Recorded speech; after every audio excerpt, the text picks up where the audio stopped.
NottsRockCast is an association with Regular Riot.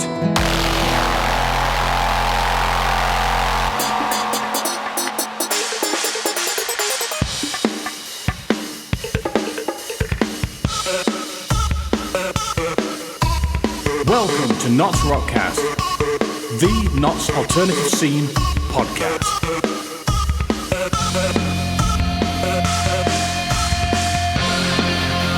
And here is your host, Jethro D, bringing you everything Notts and rock.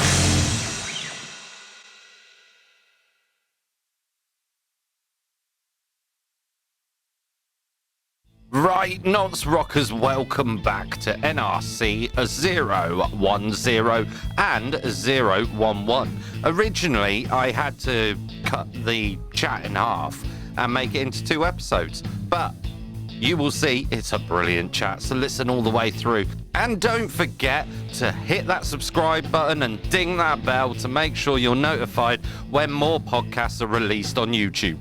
Right, welcome today. We've got Bata. Still can't pronounce it. That's all right. all I'll say is people don't call me Master Bata, so... Well, that's lucky. He's actually the organiser and owner of Pretty Little Maggots Music and Events. Pretty Maggots Music and Events. Pretty Maggots. Yeah. See, I'm getting this all wrong today. It's all right, buddy. I'm useless on this one, even though I've just asked it. I've just written it down exactly how it said, and I haven't done it. I've bear witness to your first coffee in the morning, so that's fine, mate. So. No, this is my third. Oh, shit. Oh, yeah. Yeah, you carry the blame then. Well, seeing as I've done such a crap job, do you want to introduce yourself? Yeah. So, my name is Sama. Last name Bata, well, we just said, or Bata, as I like to say it. So, I play guitar, I suppose. I noodle. I run, last year I started running my own events outlet, let's say. I don't want to call it a company or whatever. It's an outlet. It's just a way for me to get out there. Yeah. And I called it Pretty Maggots Music and Events. Why Pretty Maggots? I'm a big fan of Marilyn Manson, Rob Zombie, and those kind of a huge fan of Slipknot.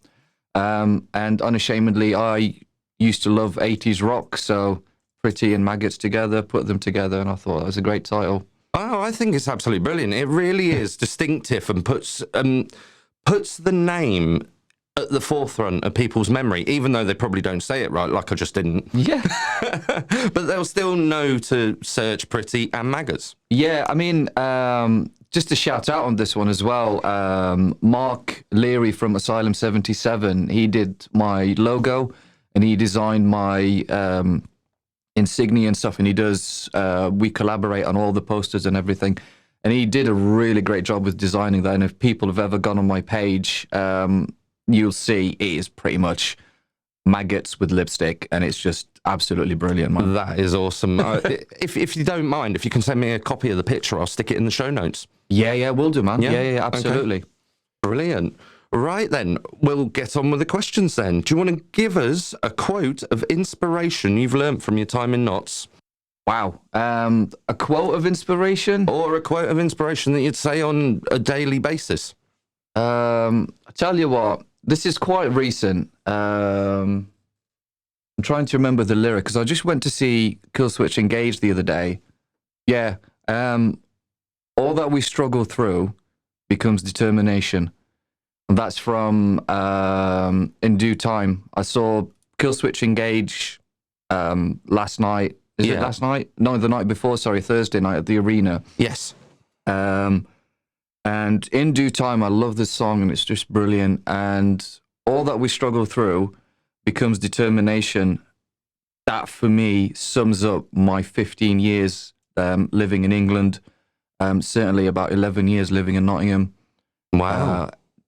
It's not been nothing is ever easy for anyone, and the story that I could tell people might be different to somebody else's struggle. I mean, I'm quite lucky. I've never ever found myself on the streets. Yeah, I've never found myself. It's quite bad if you do end up in that situation. So you are right saying you're very lucky. Yeah, absolutely. But just because my story is different to somebody else does not make somebody else's story less significant. Right, yeah. But we all share the same feelings, the same sort of, we experience those feelings quite mutually. And for me, that line is, since I've moved to England, it's been a struggle, but day in, day out, it's been all about determination. And, if I make it in the music industry tomorrow, more determination, more struggles to get there. But if I end up being 65 and I just made it into the music industry, all those struggles will be my determination to get there, and I just don't care. And to me, that sums up my life in Nottingham, and it sums up what I've experienced my friends go through as well. So when I heard that line, I got quite emotional, and I think if I'm going to quote something about Nottingham is struggling at the moment as a local council. Like, there's not much money going into the local council. Cuts to services and all that, my friends. So that, for me, just sums up, quite recent, just sums up everything for me quite nicely. Yeah. Okay. Usually I ask originally, are you from Notts? But seeing as you said you're not, where do you actually hail from then? So I was born in the Middle East. Right. So my dad is of Palestinian refugee origin. He was born in Jordan. So yeah, my family are Palestinian refugees. My mum, seamstress from Loughborough. Oh, right. And my mum and dad met at Loughborough Uni. In Loughborough, my dad went to study in Loughborough. Yeah. They moved out there. I was born, I'm not going to say how. I think everybody should know by now how, but I was born. And 23 years later, I decided to move to England. Yeah. Just chase my dreams. No, good on you then, definitely. That is a story and a half. I did not know that about you. I tend to hold back a lot. Yeah, no, fair enough. You come across as a very mysterious person in some ways sometimes. Thank you. Fun and enjoyable sometimes, especially when I've seen you play guitar, but bloody hell. Did not know that. Yeah. That's very interesting. Yeah, I suppose I hold back for when I get all these interviews and start talking about these things and make them more interesting. This is what this is about, and this is what I keep saying to people. I want to talk about the people in the alternative scene. Yep. And I'm not just talking metalheads, I'm not just talking rockers. And I've said this a couple of times this week, especially like at Metal to the Masses and when I was sending people out when I've been doing events. I keep saying, Can we just say, you just mentioned Metal to the Masses. Can we just say congratulations to 3 years of winter? Yeah, you certainly can. I tell you what, Steve listens every week. Steve and Sam listen every week, and I know they do. So yeah, because I will hear this. I know they played last year as well, man. Yes. Because I played last year with Becca Lane, and I thought they were brilliant. Yeah. So I'm really happy that they made it through to the first round. Now, get your asses together and make it through to the next round. It's more hard work. Yeah. Just get those people in there, man. That's all I'm going to say. Perform, get all those people in there, man. That's doing everybody that's doing Metal to the Masses. At the end of the day, it doesn't matter if you pull enough people because it's 50-50 vote, but perform like it's your last gig ever. Play your heart out. Doesn't matter how many mistakes you make. Doesn't matter whatever. Just play your heart out, man. And I think that's what, like when we played with Becca Lane, that's what got us through every single round. We just played like it was our last gig, and that's my ethos anyways, buddy. But anyways, carry on. Yeah. I forgot what I was saying now. We were talking about the alternative scene. Yeah, no, I was talking more about the podcast. That it's not just for metal. It's not just for rock. It's for acoustic. It's for people that are into goth and stuff like that. I'm doing something that's alternative. So at the moment, it's a real struggle to try and get people out of the mindset of, oh, well, it's a rock podcast. Well, no, it's not. It's just called RockCast because it's not podcast, but I couldn't just say Not's podcast. Yeah, absolutely, man. I mean, so I needed to come up with something kind of catchy, and I hope it is. It is catchy, man. But see, that's the thing about the alternative scene that I don't know if people agree with this or not, but for me, alternative scene isn't just about rock. I mean, it's such a broad term, alternative. You've got to be alternative to a lot of things. Well, exactly. But I mean, like, like for example, like local band Gateki, sort of like your electronic sort of music, man. They're alternative on the scene. Yeah. Like Dirty Filthy Sexy, the nights that happens in Nottingham all the time. That's Okay. a pretty alternative scene. It's not necessarily rock, but it's pretty much alternative. I'm gonna have to look into this. Oh, dude, it's absolutely brilliant stuff, man. Again, when I'm listening back, I'll be putting this all on the show notes anyway. Yeah. So this is cool. Yeah, it's like few drags on there, few drag queens on there, like drag acts. I think next week they're doing like a drag bingo. And then it's all like your sort of EDM, electronica, rock, sort of punk music. It's just a brilliant night out, man. But that's the alternative. It doesn't have to be just rock. Yeah. It just could be anything. Ah, okay. This is interesting because I'm actually working on a project at the moment. I'll let you have a listen to some of it after we've finished recording. Ooh. But yeah, let's just say it's a bit different. Right. What is your profession then? So my profession, I am actually a self-employed Microsoft trainer. Oh, right. I travel up and down the country teaching people how to use Microsoft Office applications. Yeah. I also do a lot of soft skills courses, management courses, time management courses, customer service courses, that kind of stuff, man. Yeah. I just sit and talk to people Oh, fair play. and with people as well. So, How did you get started on that then? I used to work in IT. I used to work as a first line, second line sort of support GIMP sort of thing. Support GIMP. Support GIMP. Desk Rabbit. Desk Rabbit, always used to yeah. like Desk Rabbit because you're always scurrying away underneath the back of the desk trying to find which cable they knocked out. I never actually did the floor walking thing, but it mostly like remote fixes and stuff like that. You're lucky on that one then. I'll tell you that. I mean, it's like that episode of the It Crowd when he tries to fix a cable and he gets stuck under the desk and they think he's perving on everyone. Well, that's why I said Desk Rabbit. I was actually meaning from that. So I decided that I've had enough of call center work. Yeah. So handed in my notice of where I was working, got a part-time job somewhere else in IT. I absolutely hated it. I don't want to talk about the company, but I absolutely hated it, and I still hated it. And while I was unemployed for a while, I decided to keep applying for something different. Yeah. Obviously, I did my teacher training when I moved to England, and I worked in secondary schools. But I realised that is really going to hinder my aspirations to music. That was me personally. I'm not saying it is the same for everybody, but for me personally, I found that being dyslexic and teaching English is going to require so much more energy of me than what I would like to put into something.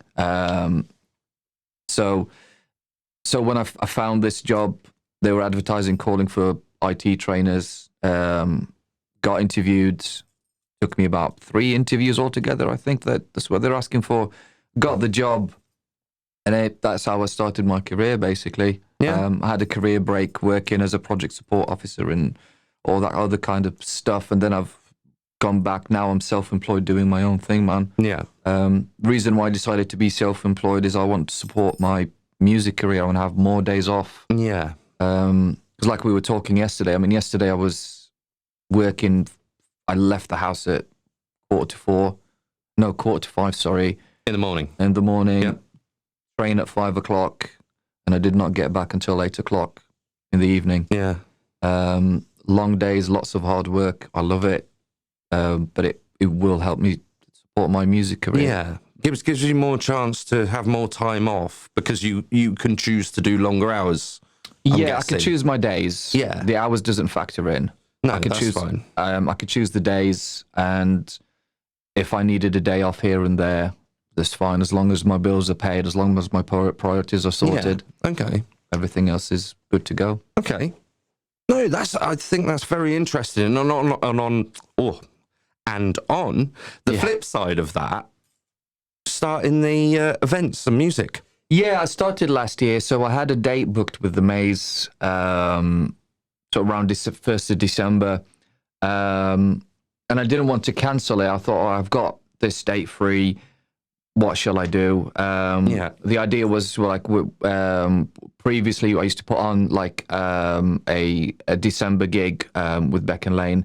So it's just basically meant that there wasn't happening one at that time. I really don't want to go into it, but there isn't that's one. fine. You don't have to. There isn't one happening at that time. So I thought, why cancel the gig? I've got an opportunity.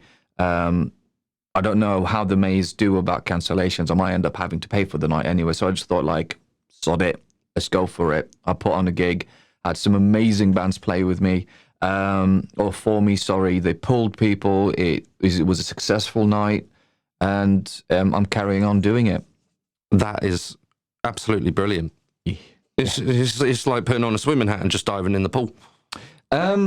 Yeah, sort of. But it's a bit more wetter than that. It's a little bit more, yeah. I mean, I do have a lot of experience working with different promoters.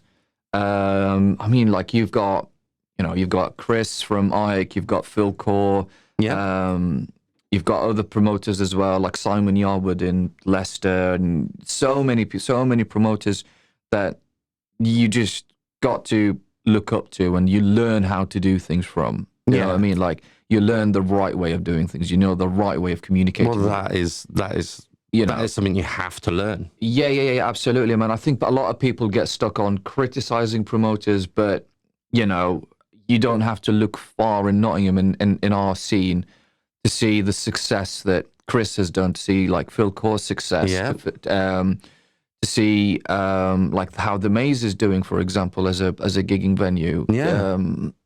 You look at Simon Yardwood, for example. Simon Yardwood started Resin Events after his band Resin sort of went on hiatus. He started Resin Events, and he is now putting on one of the biggest sort of festivals in the Midlands, like sort of every year. What festival's that? Sorry, I forgot what it's called, man. We'll put it in the notes. Okay, I'll put it in the notes. No problems on that. Yeah. I mean, I won't. My phone's just there, but just look up Resin Events, man. It doesn't matter about that one particular festival. Yeah. But just look up Resin Events, what they do in Leicester. They've got so many gigs on there. You've also got like another promoter that I got introduced to, Viskill in Leicester as well, man. And you just got to learn.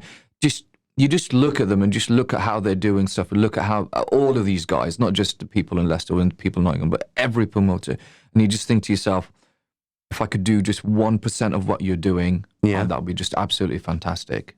It's not something I don't think I'll ever touch on, because I'm on a different side of the music scale. So I'm doing this podcast. Yeah. And as you can see, I'm sat in a studio. I'm making music. I'm hopefully going to start spending a lot more time working with other people. Mm-hmm. So especially acoustic artists, singer-songwriters. If you know any out there, anyone listening or yourself, get in contact with me, because I'm looking to do more recording with people with guitars and vocals.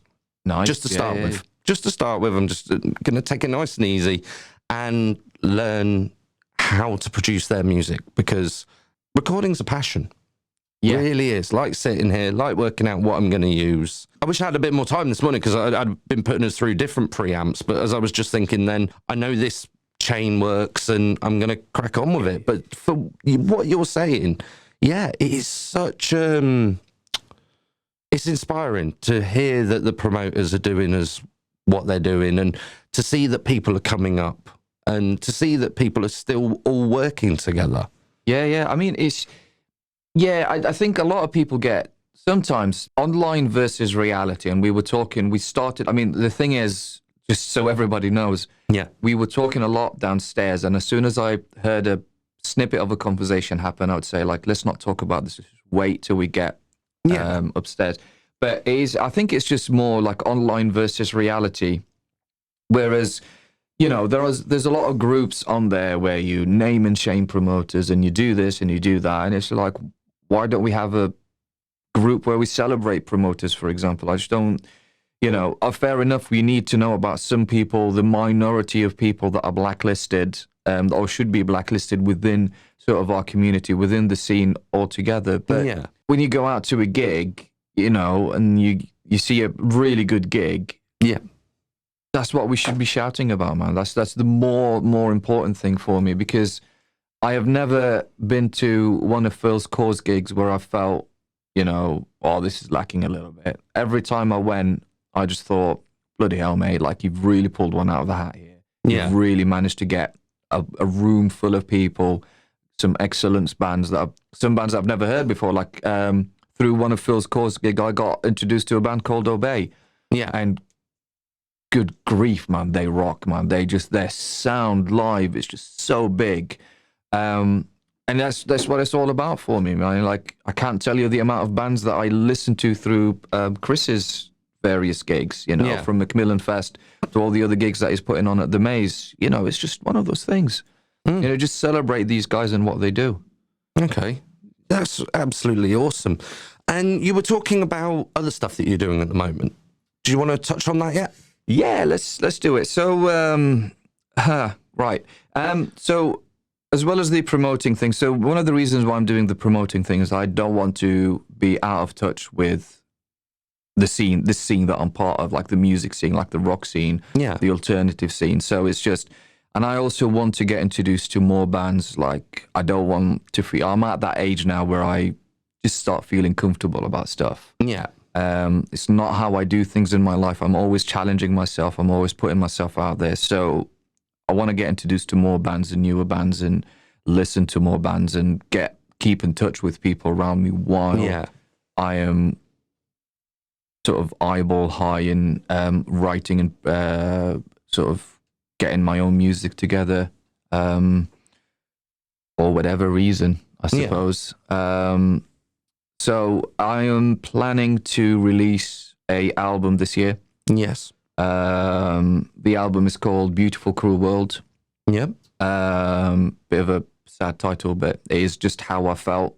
It's been in the works for like 18 months while I was doing other stuff, while I was concentrating on other stuff. But now the opportunity's come for me to grab all those songs and just put them forward in a package. Yeah. And I've also started writing a EP. Probably it's going to be like a 5 or 4 track EP. That one's going to be called Heavy Love, which touches upon the idea of love and relationships. Both are being produced by my wonderfully talented whip handler, awesome, all round awesome musician, Martin Jackson. Okay. One of the few people that I know that is just so unbelievably talented, man. And passionate. He's very passionate. He's very passionate about what he does, and you can see it in his face when he's singing. Yes, absolutely. I honestly, if I could say, probably the biggest person that I know that is passionate about what they do in music is him, because people can have talent. Yeah. But it's the passion that drives it. And like you're saying there, and I can see in your face as you were just talking, the guy will push you. He will. And he will, there's no... Don't spare the horses, mate. No, there's no room for compromise. I don't compromise. I don't want to compromise with what I'm doing. I mean, I've got a certain sound, I've got a certain feel that I'm going for, but I also don't want to compromise on artistic integrity. Yeah. I don't want to compromise on quality. And I've got my £1 million producer there, sat there, and he's one of my longest old friends. I've known him for such a while. Yeah. We met playing a gig years ago, but then he auditioned for one of the bands that I was in called The Colourful.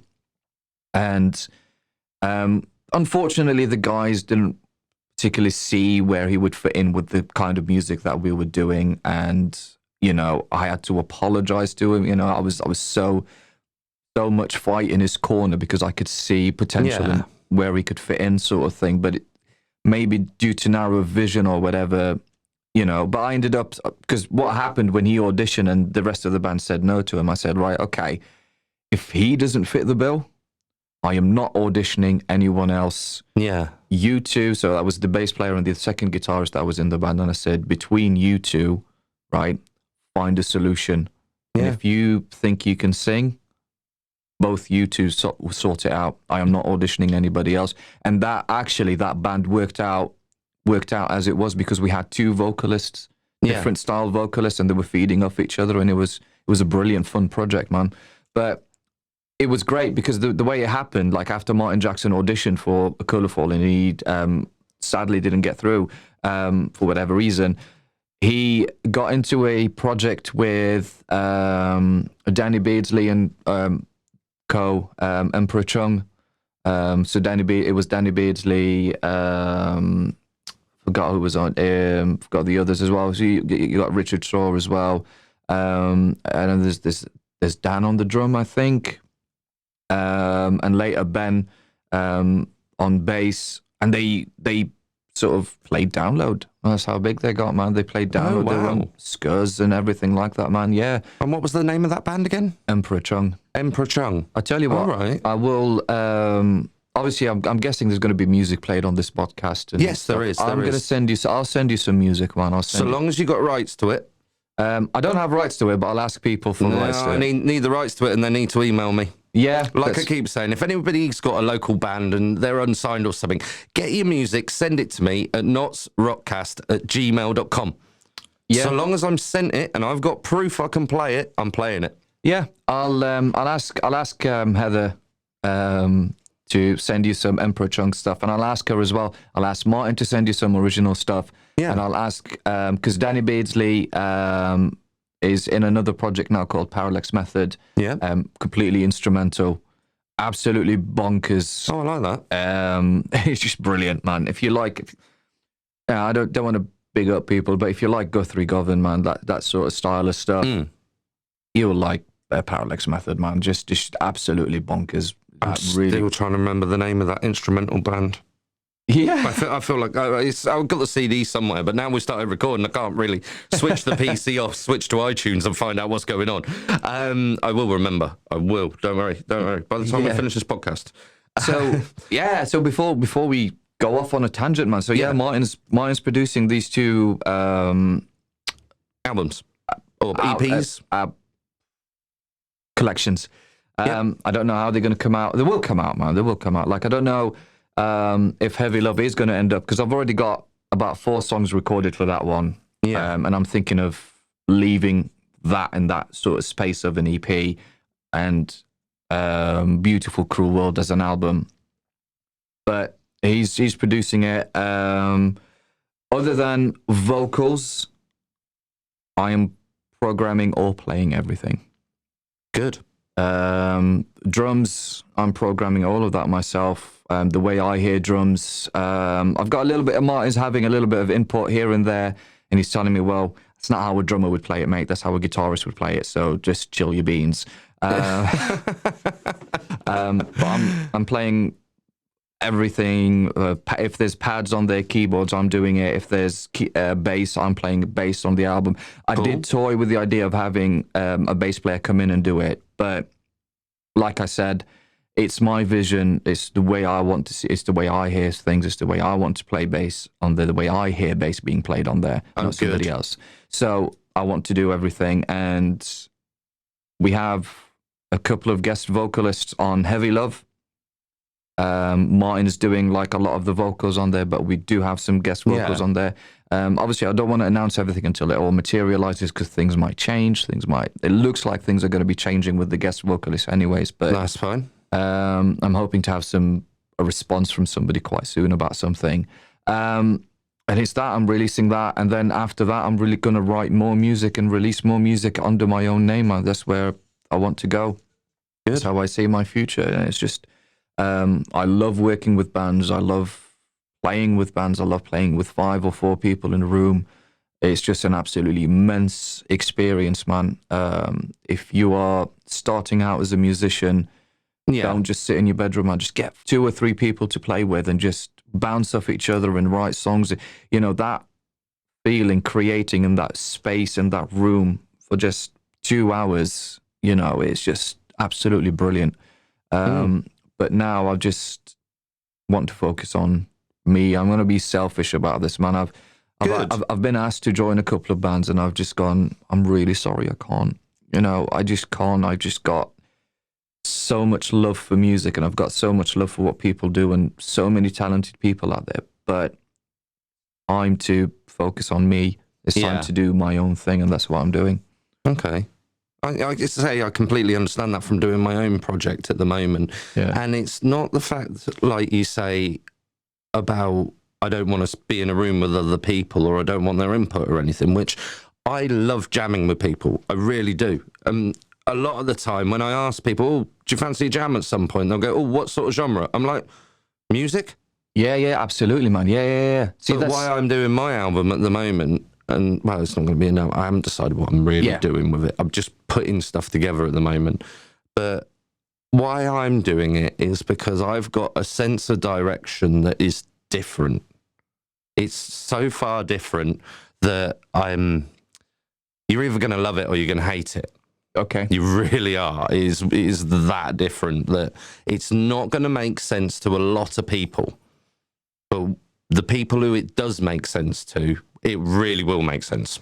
Okay, yeah. I see what you mean. So I understand where you're coming from on that one for definite, because as much as you can stand in a room with people, sometimes you just need to do your own thing. Yeah. Absolutely. So man. don't ever think it's a bad thing. Because you allowed me to listen to the 2 tracks that I have actually, yeah. And there was the Monster, the first one. That's right, yeah. Which has sparked me off on trying to remember. I'm literally when we go for the break, I'm going to go down. I'm going to go find the album, and I tell you what, on the second round, I'm going to tell everyone what this band's called, and it's just like this band. It's an instrumental band, and they're brilliant. You've heard of Animals as Leaders, I'm guessing. I have, yes. Right. Yeah. I love Animals as Leaders. They are brilliant. I think 2 8-string guitarists and a drummer, and that's it. And they make music that blows my fucking mind. Yeah. Is awesome. But this other band isn't so much jazz.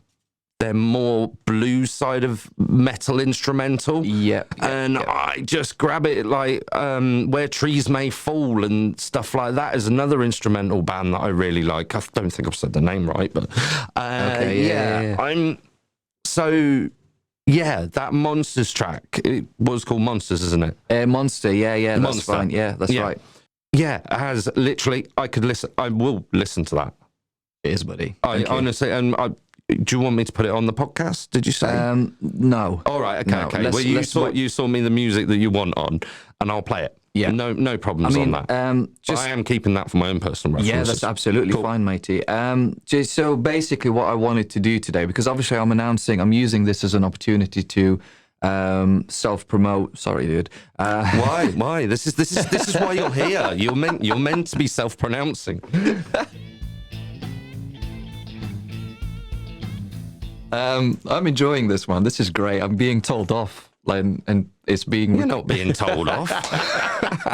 Oh, tell me off, man. Yeah. No. Talk about what you want. And as I keep saying to people, I make the podcast explicit. So when it goes on iTunes, when it goes on Spotify, it says may contain fuck language. So you can talk about what you want. Ooh, can I say cunt then? I don't know. I think you just did. But no, that track really brought it up for me. And the second track that's got Martin singing on it. Yeah. Well, let's. So go on. The premise. So basically, what I wanted to do.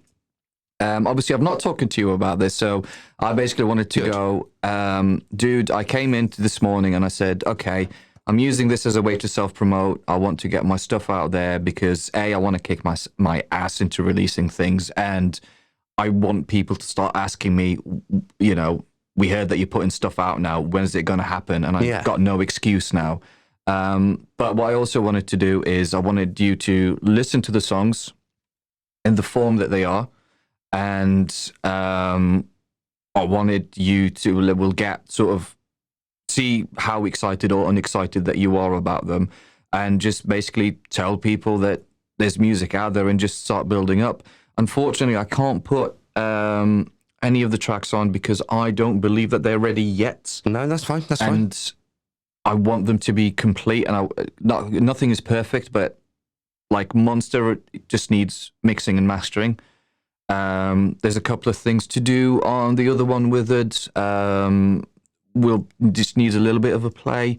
But But until Martin okays that one, I can't really get people to, because it's his vocal performance, and I want to make sure that he's happy with his vocal. He is happy with what you heard, but there's always just, okay, so we just want to fix a couple of things. Okay. So basically, so Monster and Withered are going to be featured on the album Beautiful Cruel World. Yes. And with the exception of Withered, it's a blues rock alternative instrumental. I had to take a breath to say that out there because I am not confident on my guitar playing at all. I'm not confident about my skills, man. And I just that's my vision. That's where I see myself. I've got no time at the moment to invest in myself as a vocalist. I'm learning how to sing backing vocals now we'll later talk about the jam night that I'm doing.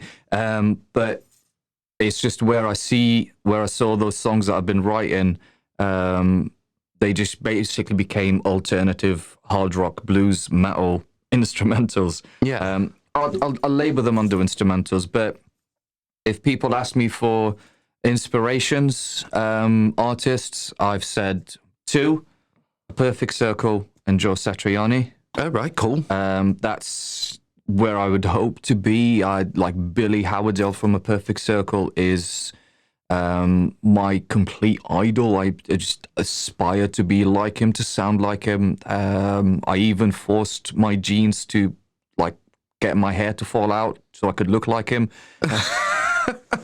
No, you didn't. Well, same with Joe Satriani, man. I mean, bald men, fucking hell. There's a market for that, on the women front. There is a market. What, bald men? Yeah. See, that's a shame for me to hear that because I'm absolutely attached to my beanie. Yeah, I know you are. Honestly, I never see you without a beanie, and the one time I saw you without a beanie, I was like, I didn't know that. I thought he was hiding dreadlocks under there. I mean, I've been in situations before where people that I'm about to get intimate with, they just look at me and say, like, can you take off the beanie? I just want to have a look. And I was like, take it off. I was like, oh, I wasn't expecting that. It's just growing up. It's just the way it is. I'm, when I'm out working, I rock the shaved head look like a bastard. It's just when I'm out and about, I just prefer to wear the beanie. I'm trying to challenge myself a bit more and taking it off a bit more and being comfortable in that space. But it's just one of those things, man. I think you just have to do things in your own time. I mean, I've been shaving my head for 10 years now. So can't really say. Anyways, music. So obviously I like things like Lamb of God. I like A Perfect Circle. Andy James is one of my top inspirations as well, man. Yeah. There's lots and lots of music. Like I was saying, we were talking about Billy Howardell, for example, one of my all-time favorite singers. Janis Joplin. There's a lot on this album that I've put out that was inspired by Portishead, for example. Yeah. So there's a track on there called Triangles, which was completely some of it was inspired by Portishead, and there's a little chord progression on there that is so Portishead. Yeah. And I was like, you know what? I'm doing it. I'm if people think I'm stealing from Portishead, so be it. It's just brilliant. That's where I want to be. So he is completely instrumental. Other than Withered, which you've just heard. Martin is also doing a few vocal lines here and there just to add to the ambience of the music. Yeah. So I'm guessing you're going to ask me what the album's about. Well, you can tell me. I could tell you. All right. So one of my... You're not boring me yet.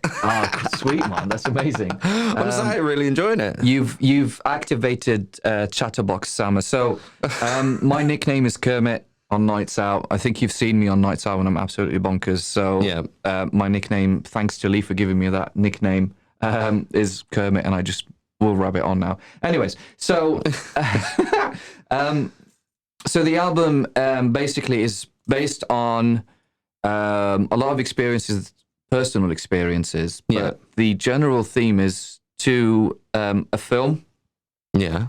and a anime that I absolutely love. So the film is Frankenstein, the 1950s. Yeah. So Honestly, greatest inspiration for music ever is Shelley's Frankenstein. the greatest inspiration for the modern world is Shelley. We'll talk Yeah. about Shelley in a second, man. Fair enough. So it's the early 1950s film. So the sounds, the samples that you've heard, Right. they're from the film. All right. And I've chosen them really carefully. So you've created a monster, and now now you have to destroy it. So it's about so the song "Monster" was written with I wrote it for a band called A Colourful that I used to be in, and it's one of the songs that really stuck with me. And I don't think. With all the respect to the guys that were involved in that musical project, I just don't think it was done any justice. So Yeah. it always stuck with me. And one day I just sat down and I started jamming, playing it as an instrumental after listening to a few Andy James songs and albums. And I just went, yeah, that works. And hopefully it will work in its final form as well for people. But when I wrote it, it was about people stopping you from being yourself. I don't want to say who because it's quite personal, but it's about somebody stopping me from being myself. Somebody stopping me from reaching my dreams. Somebody stopping me from being the person that I want to be. You know, I want to be the goth boy with a guitar in nail varnish with eyeliner rocking on stage. I really don't want to be somebody else that you want me to be. Yeah. And it's about that. So you're stopping somebody from being themselves, and what ends up happening is because you're holding that person back is that you're creating a more ferocious monster. Yeah. So, which is what Frankenstein did with the monster. It created something, tried to hold him back, and it became a ferocious being. Towards the end of the film, the monster is a violent representation of humanity. And that's how I feel. I feel like I'm a violent representation of my repressed self. Yeah. So that was the instrumental was about, and that's what Frankenstein represents for me. Yeah. And at the same time, so the title "Beautiful Cruel World" comes from one of my favorite all-time animes, which is Attack on Titan, which I wrote a track based on Attack on Titan, which is called Titan Will Fall. Yeah. I was just so inspired by the platonic love story between two characters in there, which is Eren and if you know the anime, which is Eren and Mikasa. But Attack on Titan is a story about humanity being enclosed in a walled city, being attacked by massive giants and eaten alive. And it's about the struggle for freedom, and it's about what these kids, they're all like, when their adventure happens, they're like 12, 13, and they're thrown into a world of complete and utter violence. Everybody dies. Everybody get eaten alive. There's no food. There's no hope. You're in an enclosed wall. There's no hope of escaping. They've never seen the sea. And every 5 minutes, there's a massive giant that comes out that wants to chew on your bollocks. So, it's a very, if you haven't seen Attack on Titan, the story arc itself, if you read the manga, the story arc itself is absolutely phenomenal. Okay. And it's sort of like, I think it's come out in the right time where everybody's obsessed with zombies and the undead. Yeah. But that particular storyline is a little bit more than just zombies and the undead, like where these giants came from, who created them, why are these people stuck in a wall, and all they could remember is about 100 years worth of history. Yeah. So it's an inspiration for me, the story arc itself and the platonic love relationship between Eren and Mikasa is definitely something worth exploring in sort of how you feel about each other and all that kind of stuff. I mean, they did grow up in the same household sort of thing, but Erin saved her life, and I don't want to give too much away. But that's the inspiration. That's the inspiration behind the album. And Mikasa says in the series, "It's a beautiful, cruel world." And that's the main lyric for the main song title for season 1. It's a beautiful, cruel world. Yeah. And that just stuck with me, man. Like we were talking about struggling and determination earlier on. Yeah. Just makes so much sense, man. So a beautiful, cruel world. Yeah. Cool. I didn't realise how much you and me have actually got in common. Yay. Honestly, like when you were saying about Shelley's, about Frankenstein, Yeah. right? There's actually a song that I'm writing at the moment called Shelley's Monster. Yes. And when you're talking about people holding you back from being what you want to be, Yeah. it's like the story of my life. Okay. Yeah. I was in a relationship with my ex, my main ex, that I do actually refer to as the ex. We then finished because she wasn't happy. I then met up with someone, and it kind of really made me think, because they were like, "Oh, why are you wearing that? Why are you going to buy that?" Just a simple pair of things like walking boots. I prefer walking boots to fancy trainers, and I didn't want to wear fancy trainers. And I then realised when that short relationship was breaking down, that I wasn't being true to myself. Yeah. So January 2000 actually it was a couple of days, about a week ago. It's been 5 years since I started growing my hair and my beard. Really? I just went, sod this. I'm not going to be anyone else ever again other than me. Yeah. Me is a metalhead with long hair and a beard. Yep. Yeah. And since that day, I honestly have not compromised on who I am. That's amazing. You can call me ignorant, you can call me arrogant, and you certainly can call me a cunt. Yep. Right? But I am all of them three, but I'm only doing it because I always say to people, look after number one first, and then you can look after everyone else. How can you even contemplate thinking about anyone else unless you are happy? And I've got a lot of friends that are struggling at the moment. And I understand that, and I do understand it, but I stopped years ago worrying about everyone else first. Yeah. And concentrated on myself for a while. I think for me, it's more, I stopped worrying about what other people think. Well, yeah, that's what I mean. I think that's more important than saying worrying about people, because I'm an empath.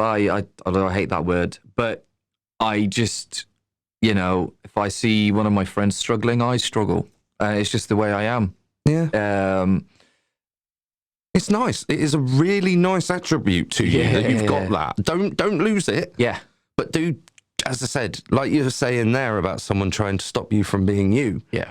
Don't allow it. Unfortunately, man, because of love, because of it's a bastard. Things that yeah. So like, obviously I can't say who that person is, but no, don't worry. Because of connections, because of shared history, because of stuff, things aren't always that easy. And but you do have to go sometimes, and you just go, you know what? I am wearing like a ripped pair of Converse, and I just don't care. That's how I want to be. Good.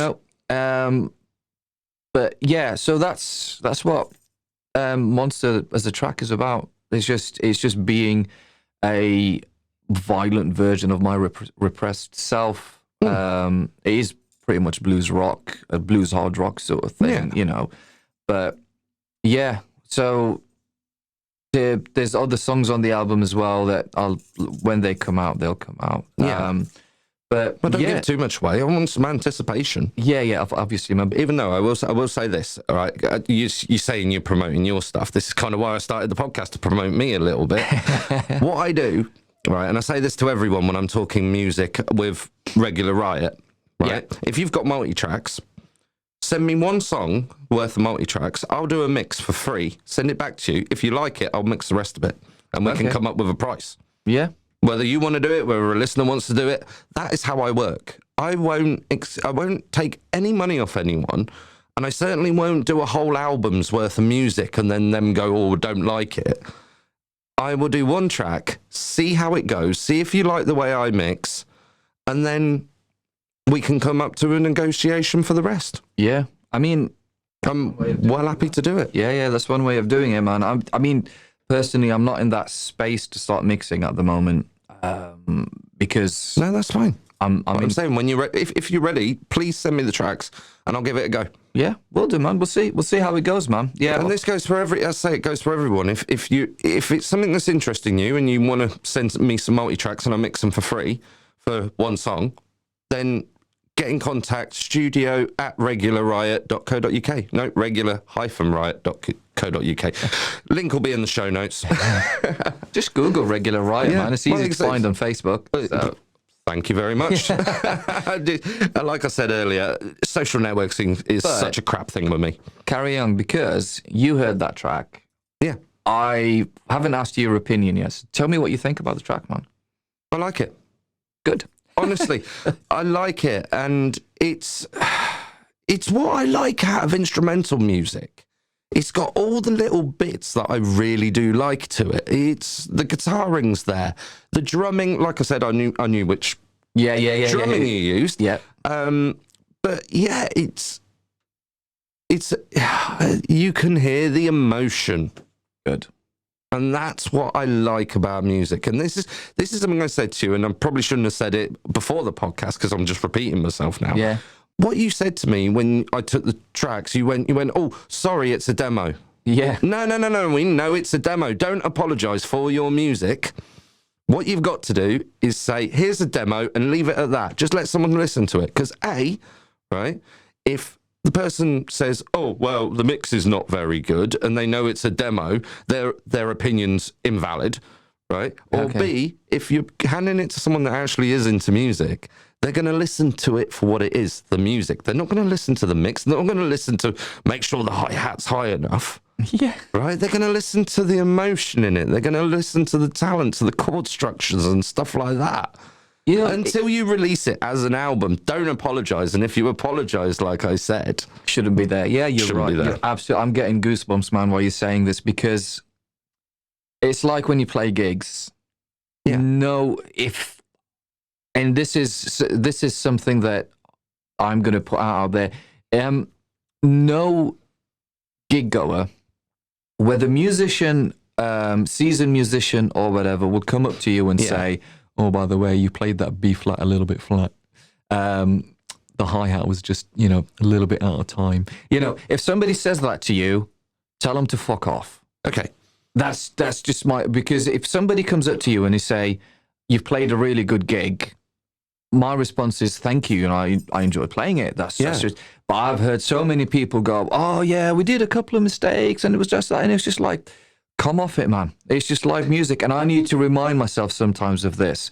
When I played Macmillan, and you've got to remember as well, as much as. Like when I was talking to Jay from the Sow, they've upgraded their sound system. As much as it sounds better, right, I've got to be honest, I struggle going to live gigs and enjoying the sound.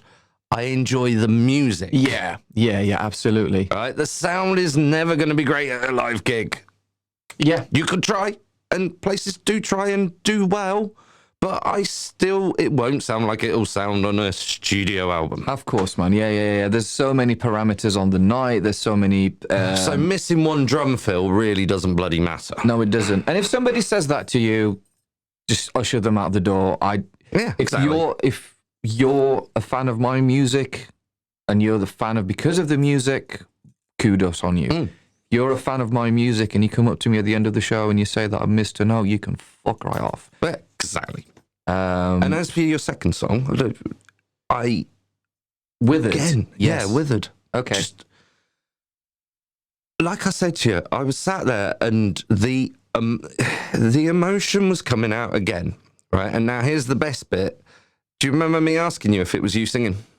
Oh, yeah. Do you want to know why? Why? Because the emotion in his voice, in Martin's voice, and the emotion that you were playing were identical. They worked. Yeah, thank you, That's man. the only reason why I had to ask, because I was hearing a guitarist play something, right? And I was hearing a singer sing something, and they're like crossed. I'm crossing my hands. No one can see this on a podcast. But it was like emerging. Yeah. You know, when a singer-songwriter sits there with a guitar and sings at the same time, and they've got identical emotional. Yeah. Because they're the same person. But like, I had to ask whether it was you singing, because that was so close. The reasons why I love working with... You'd be excited. Yeah. I mean, the reason why the songs should have been for a previous band project. I can't say much. I don't want to say much. But it was supposed to be for a previous band project. But I don't think, with respect to all the musicians in that particular project, again, I don't think that they captured the essence of the song, the meaning of the song. And it's this song in particular, which I will share with you in a second, has got a very, very personal meaning to myself. Yeah. So I sat down with Martin. I played the music for him. I sang as much as I can sing in terms of melodies, how I think it should go in my head. Yeah. I played him the previous demo, and I told him the story behind it, and he completely captured the essence of the song, man. And I just love working with him because he does just capture everything that he needs to capture, and it's like he's a painter, and you tell him, can you paint me this emotion? And he just does it so flawlessly, man. And it's, So the song itself, the instrumental side of the song, I wrote and played at my dear grandma's funeral. Oh, wow. And it's stuck with me ever since. Lyrically, it's about me being with her in a room after she passed, and I had to stay with her for a period of time until the funeral directors came and took her away. So I stayed with her in that room. Yeah. It was just her lifeless, cold body sat there, and as me being myself. Not through any. I'm not really not spiritual in any particular. I don't believe in ghosts or anything like that. Yeah. But I created this conversation that I was having with her in my head. I don't know if it was closure. I don't know if it was. So the lyrics are about that final conversation that I had with her in my head. It's obviously it didn't happen anywhere else other than in my head, but I just imagined everything she told me from day one. She always pushed me to do as good as I can. And if I can't be good at something, she always said, as long as you've tried your best, because I never did well in school. No. And she always told me, like, just try your best, try your best. You just know that you're trying your best. And if that's what happens, if you're not happy with the result after, find something else to do and be passionate about something else. And that's sort of where the lyrical content is going from. So that's what the song is about. I am hoping that song is going to be the first single released when I sort of announce like a pre-order and all that kind of stuff. I'm hoping that is going to be the first song to be released on there, just to get people excited about the album. But it is the only song that has a vocal performance on it. Yeah. And that entire album. Oh, that is cool. Thank you. That is a very emotional thing you've just said. And I love instrumental albums. I really do. But for having one song on there with a voice, and especially that song, I think I'm excited now Thank you. honestly, if anyone else is listening to this and is as excited as I, well, to be honest, I suppose it's hard unless you hear the songs, but I'm sat here like welling up with excitement that I really, really, really believe this is going to be good. Oh, thank you, man. Just from the 2 snippets I've got, and I will listen to them again because I really enjoyed that. Thank and you, I man. honestly can't wait. Thank you, man. This is really yeah, calm. yeah. I mean, it is. If I can help in any way, let me know. I will do, man. Will do. I mean, it's really difficult for me because this is the first time that I have openly talked about these 2 projects. Oh, good. So I'm glad I'm a debut for this. yeah. Like as in, like there's people that know about it. Yeah. And they were in the know. Like they're part of my inner circle. Yeah. But I've just realized the beginning of this year that I'm just keeping it within that inner circle, and all these people know if it needs to come out, it has to be shared. So yes. You've got to try and capture an audience before you do it. Absolutely, man. I really hope I'm going to help on this. Yeah. We'll see, man. We'll talk and see how we could help. And man. have you got a specific Facebook page for your music side? Because obviously you don't want us handing out your personal one, do you? I've got my own page, which is Sam Bata. So just search my name. If you want to add me on my personal Facebook, fine. My personal Facebook is public. That's fine. Oh, cool. That's fine. I've also got my music page. If you want to, rack up the numbers on that one as well. We'll take the notes on that. Yeah. Absolutely, man. Like at the end of the day, it's just a medium to meet people and people to see my music, and I use both. I'm on Instagram as well. I'm on Twitter. Yeah. I'm on YouTube as well. So anything that tickles your fancy, you want to find me, I'm there. I liked what you said whilst we were chatting before, that if it wasn't for music, you probably wouldn't be on Facebook. Yes. Same here. Yeah. If it wasn't for everything I'm doing, I probably wouldn't be on Facebook. Yeah, so from a personal, I mean, it's a great way to interact and speak to people and have friends and know what's going on about and all that kind of stuff. It's an absolutely brilliant medium for events. It's an absolutely brilliant medium for music. It's an absolutely brilliant medium for like your podcasts, your films. It's just a brilliant interactive tool. I just don't feel it's right for me. Yeah, I don't know what it is, but it's there. I'm using it, and I can't moan about Facebook because without Facebook, I wouldn't have had any of the opportunities that I've had. Yeah, in the last modern life. Yeah, what is it, 2019? Yeah, so 11 years. I've been on Facebook since 2007. So if it weren't for Facebook, I won't have the opportunities that I've got now in life. One of the mediums, obviously, for these opportunities, they've had to be sort of approached to me. I've found them along the way, or I've approached them. But if it weren't for that medium, I certainly won't have a lot of the experiences and a lot of the things that I've had so far. So before you move on to the next question... I was actually going to say, I think we're going to come to a bit of a break soon. Yeah. If you don't mind, because then... So shall we talk about the EP after the break? Yeah. We'll definitely go more into it. I just think you've answered so much. This is why I keep picking up my phone. It's not that I'm, on Facebook or I'm WhatsApping people. I'm literally looking at my phone, looking at the questions. We've already kind of talked about them. So I think we'll just take a natural pause here, if you don't mind, and we'll come back into it and we'll talk more about it, and we'll talk more about the questions as well. And this is what I was saying to people, because a lot of people didn't understand when I was sending them the questions. They were like, oh, okay, well, when do I get to talk about this? And I'm like, these questions are so broad and open. Yeah, absolutely, man. It's quite, like you've done, you see what I mean? We just started on the questions, you've already answered them, and you've talked a lot. It's brilliant. I think all of this is just brilliant. It's great. Right, we're going to take a break, and we will be back to you shortly. Awesome. Well, I hope you're not finding it too long of an episode, but anyway, if you want to hear some local music, definitely check out the podcast on our favourite podcast player. Yeah, it's running.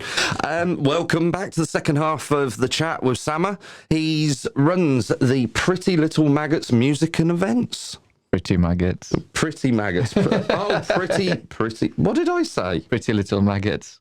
Oh, pretty maggots. Why Yeah, did I keep saying little? I don't understand that. That's all right, man. Oh, shit. I'm sure you said, oh. Anyway, right. Welcome back. We've been talking about your EP and we've been talking about your music, and the passion you showed is just awesome. Thank you, man. I think, as I said, I'm excited for it. Really am. So is there anything you'd like to say on it before we crack on with anything else? Yeah, so as well as that sort of musical project that I'm doing, that outlet, I'm also with Martin on vocals and as a producer as well, releasing an EP called Heavy Love. It is going to be a heavy album, heavy rock. Don't know if you want to label it as hard rock or heavy metal, whatever, or alternative, whatever people want to label it as. I was talking to someone the other night. I'm just going to interrupt you briefly. Please do. And they were talking about no, it was Supersonic Death Monkey, and he was talking about what they're labelled as, and I said, don't label yourself. Why do you need to label yourself? Just do a Lemmy. Well, we play rock.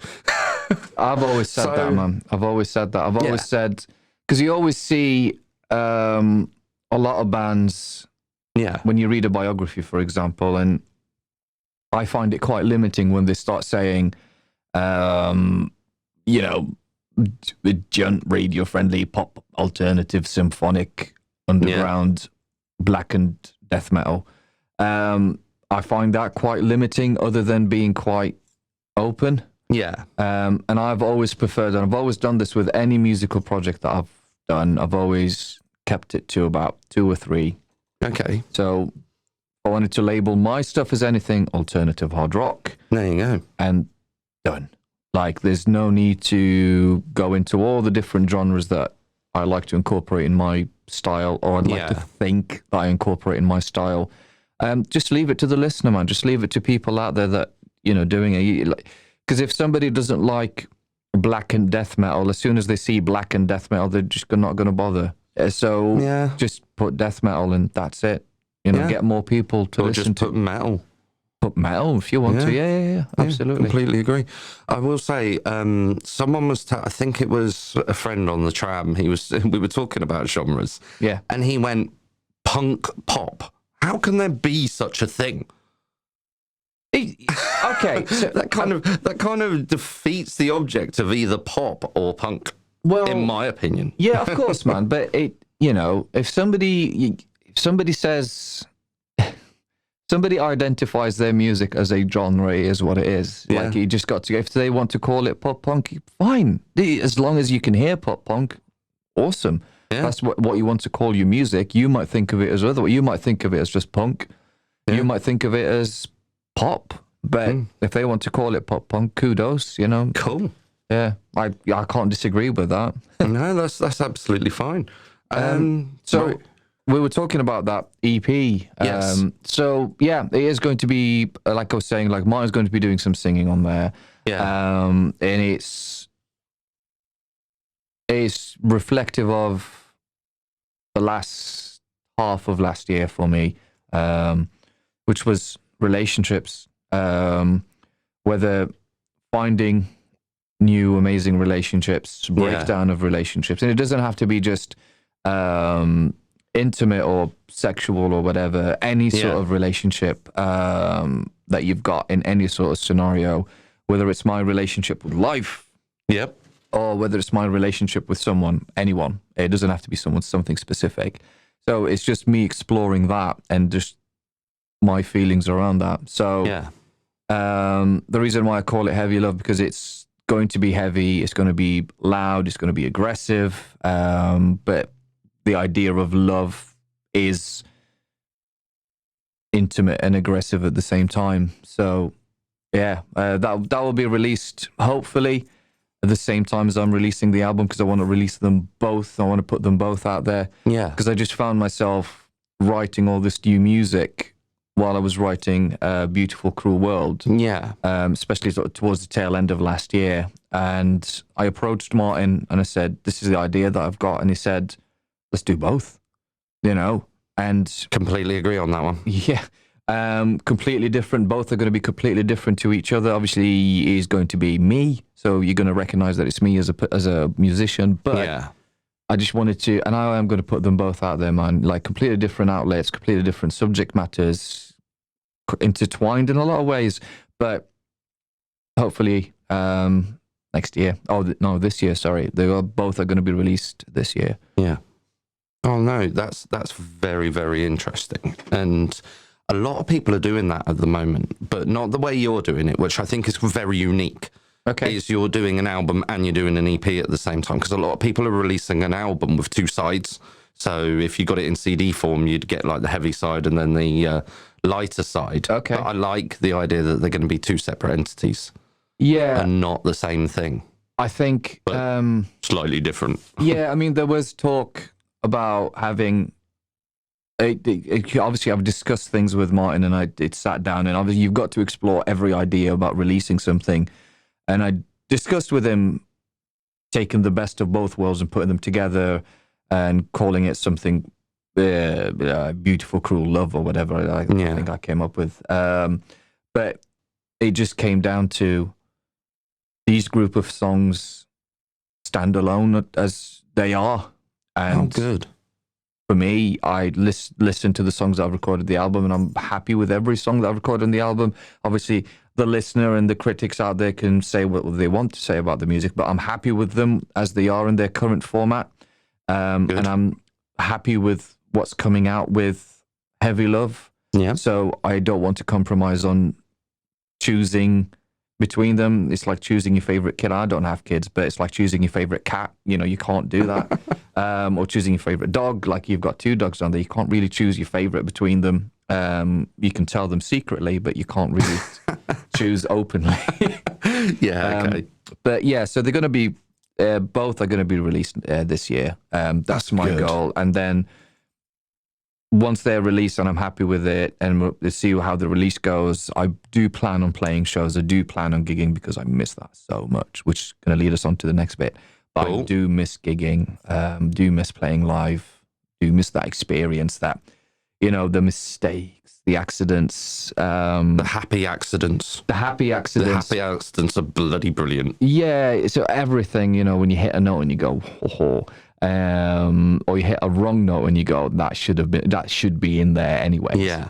But also like everything that happens in live music, and as you know, if you sat behind the or you are sat behind the desk, or you stage managed as well at some point. Yeah. Watching bands and watching I thrive on the energy and the improvisation of live music and the chance to play something a little bit different here and there. Yeah. And I don't like perfection. But yeah. See, I was kind of the other way when I did the No Hate Festival, the stage managing. You saw the way the way I handled it. Yeah. Because I'm OCD, it was like, right, okay, these are the set times after I finally got them. Mm-hmm.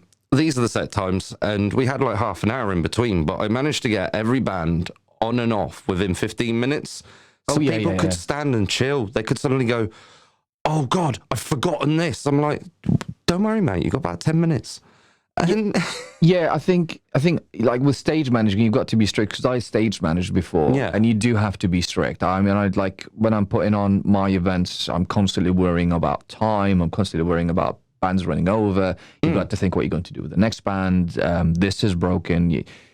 You've got to be really strict. Yeah. But what I'm saying is, like, it's just that within the time limit that you've got, how much difference can you do to your music without somebody noticing, or how much you can play something just slightly differently, just so it reignites a little bit of passion in yourself, or you're playing a chord progression, and for some reason, because of the acoustics, the effect that you've got on, and that chord progression just suddenly sounds something completely different, and it drives you differently on the day. There's so many variables with playing live music, as you know from stage managing. There's so many variables to everything else. Well, I know it from an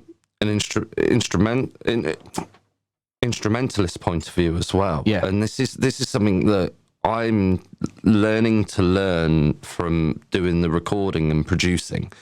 Is everybody goes on about, that's my tone, man. That's my tone. Don't mess with my tone.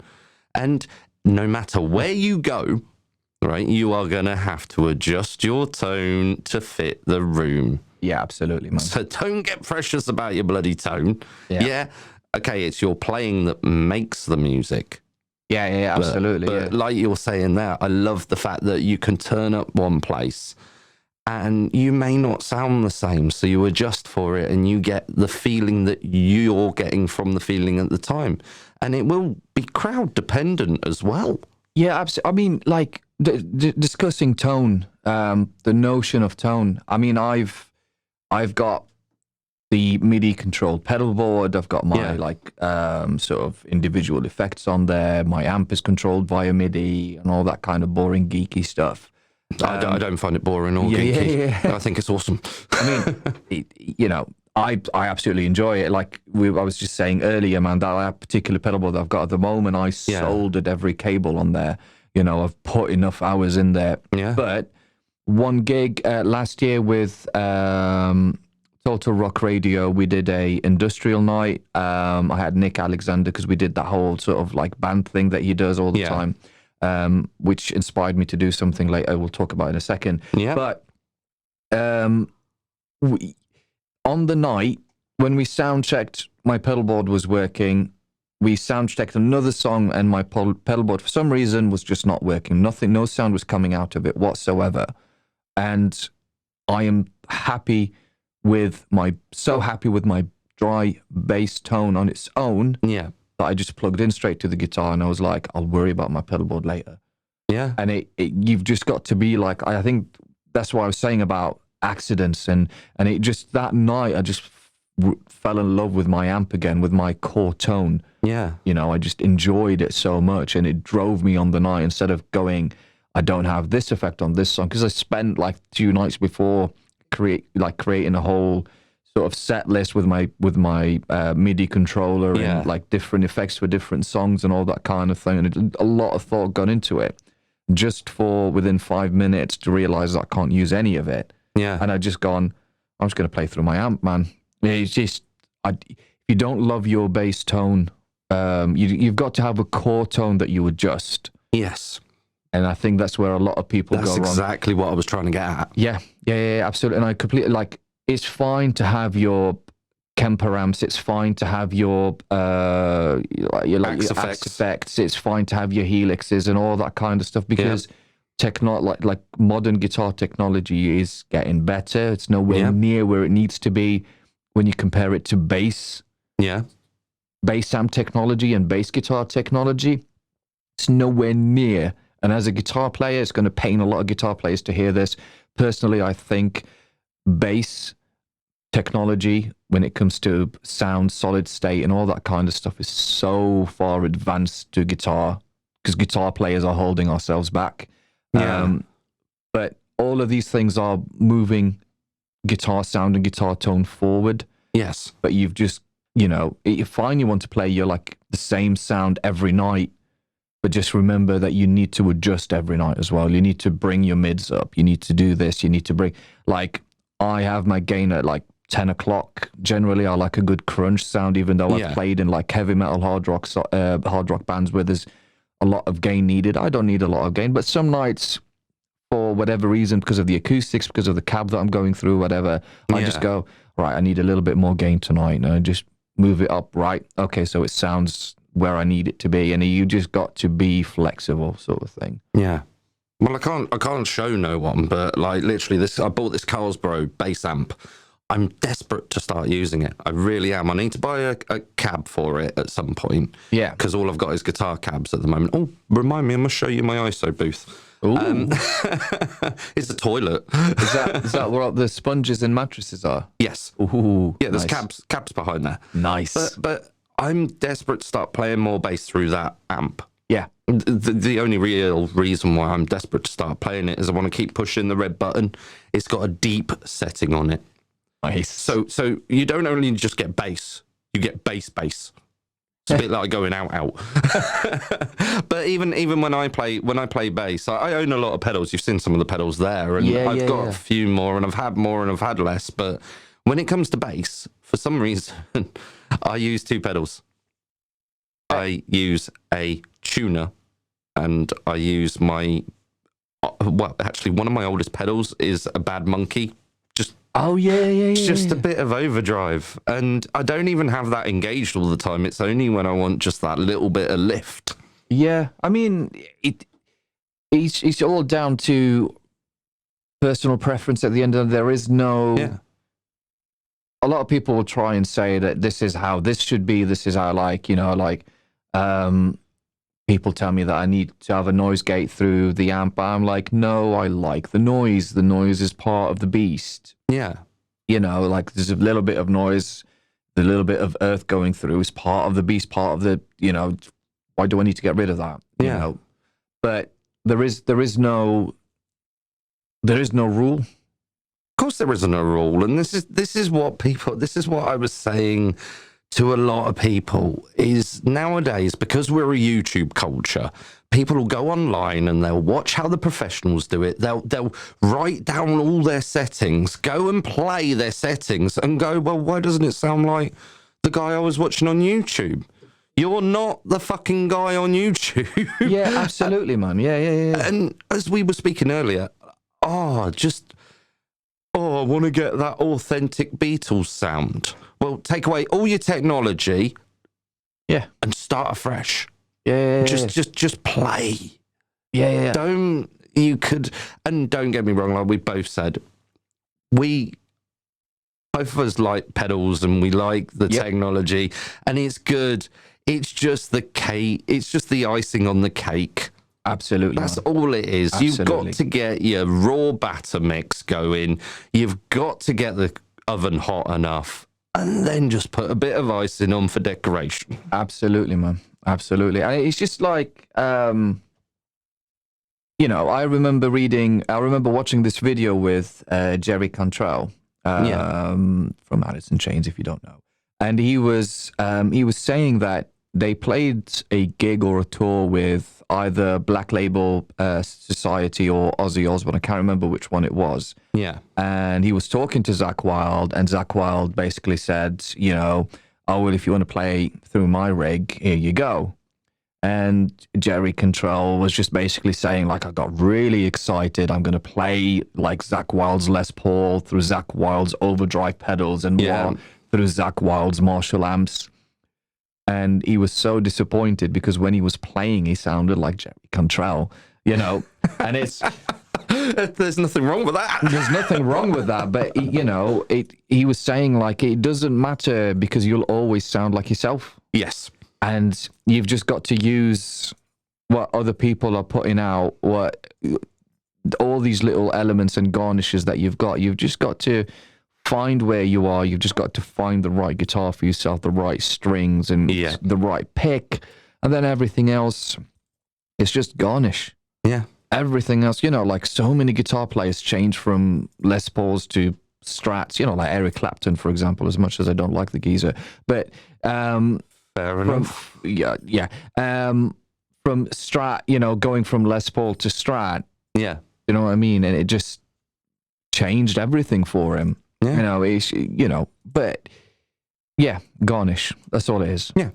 I will say straight up, and I've probably said this on the podcast before, I've owned a lot of guitars. I've got about 15 at the moment, and I probably would have had a lot more. And the reason why I haven't got a lot more is because I keep buying Les Pauls because I see all these stars with Les Pauls, and they look cool, and they've got a good sound, and I bought it because I wanted to look like that guy. Guess what? I can't bloody stand Les Paul guitars. I can't play them. I buy them, I play them, and I go, now I know why I don't own God knows how many guitars, because I can't stand playing them. Yeah. I don't know what it is, whether it's the shape, whether it's the body, whether it's the tone, whether it's the neck, whether it's the machine heads, whether it's the nut, whether it's the frets, whether it's the pickups, the tuning, the pots. You know, the list goes on.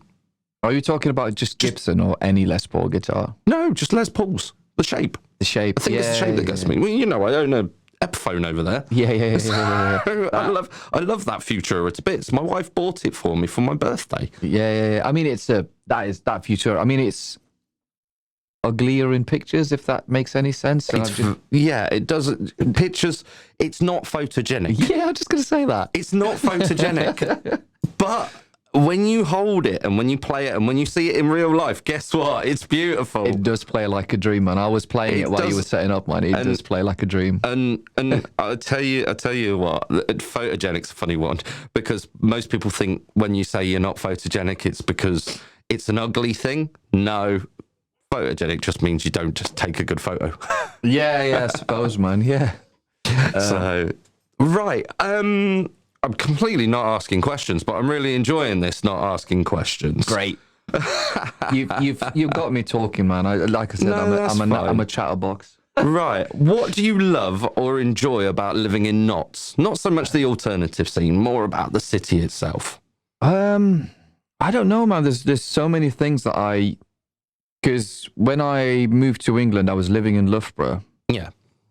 And I had a choice between Leicester and Nottingham to move next to. That was my next adventure. Yeah.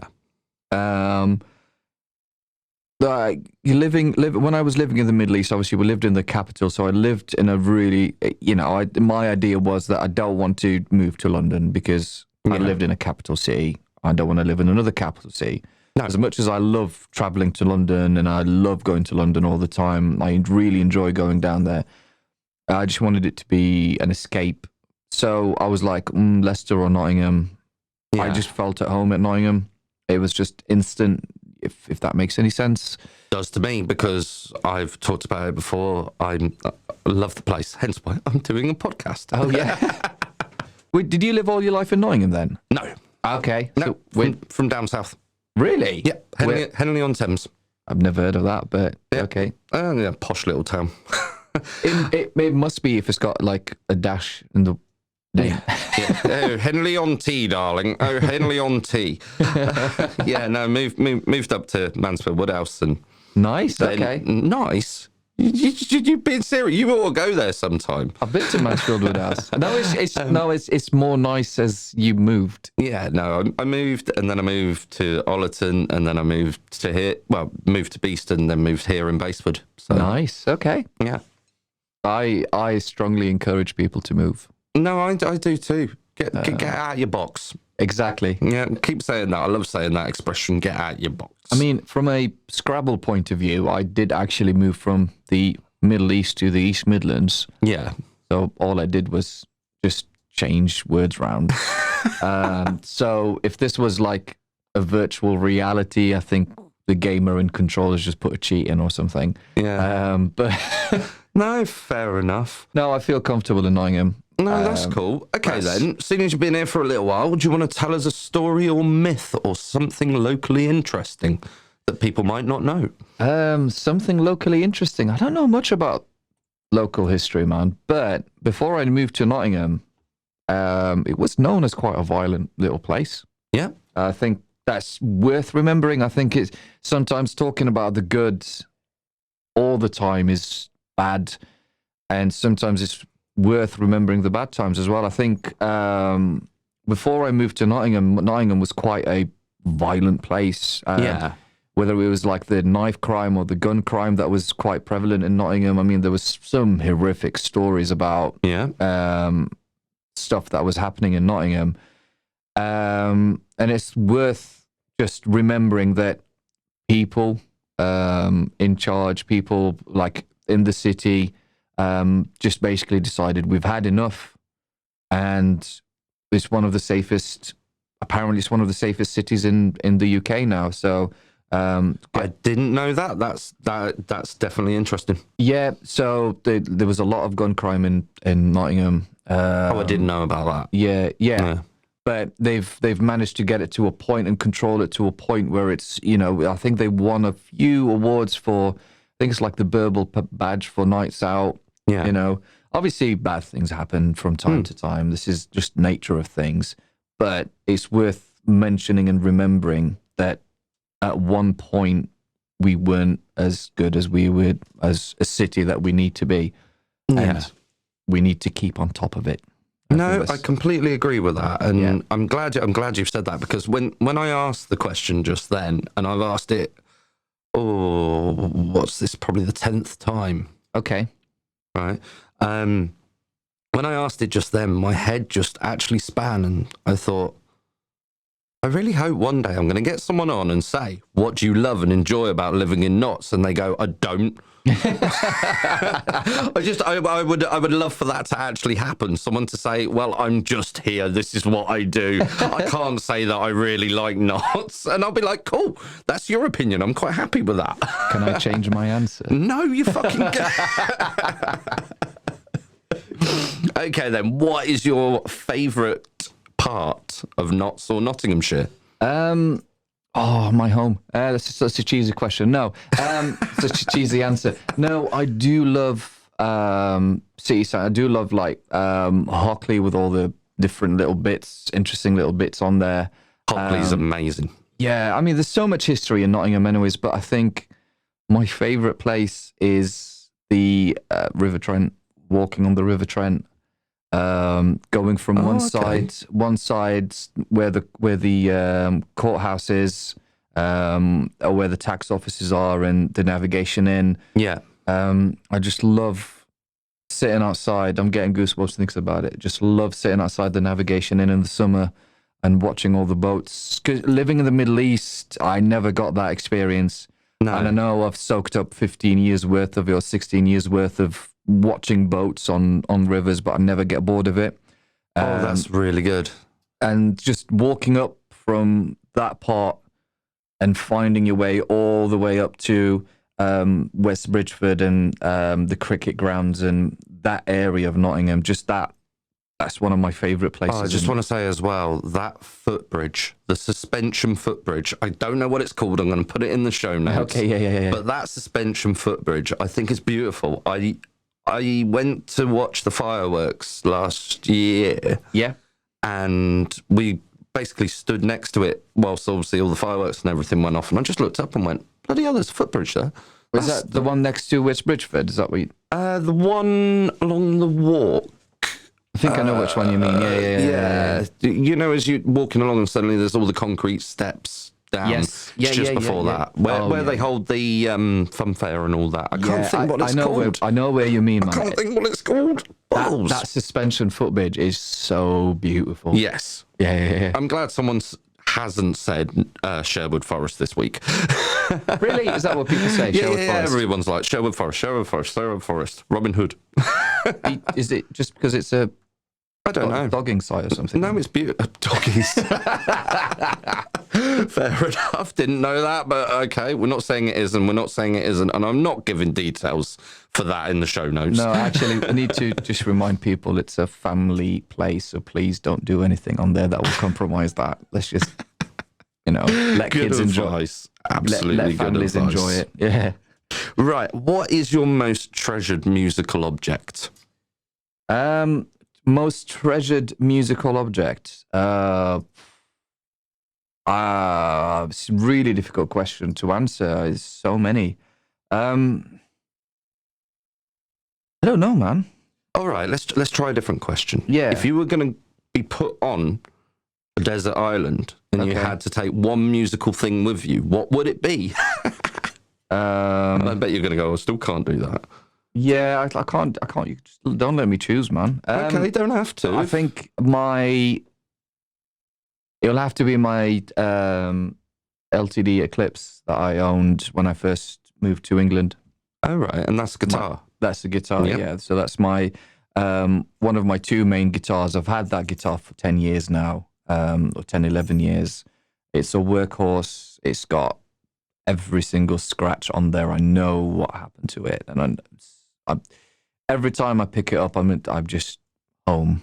So that would be my favorite musical object, man. It's just, if I have to choose, that would be that one. Yeah. Yeah. Cool. Right. Next thing I wanted to say, usually I ask to name one thing you're excited about in the upcoming 6 months. We can do that anyway. Okay. But you've got something else coming up. I do, yes. Yes, that you really wanted to talk about. And by the time this comes out, we'll have already kind of hit on it when I spoke to Bob at the Tap. Ooh. Yeah, so it's nice to get your side of this. Yeah, I know. Sam versus Bob, I think. No, it's not. No, it's not. Ding, ding. Ding, ding, yeah. No holds bar match. So basically, I love Bob to bits, man. It is my second event with Pretty Maggots Music. Yeah. And the premise is so I was completely inspired by what Nick does from Total Rock with the Total Rock Band Nights that he does, where he gets a bunch of musicians together.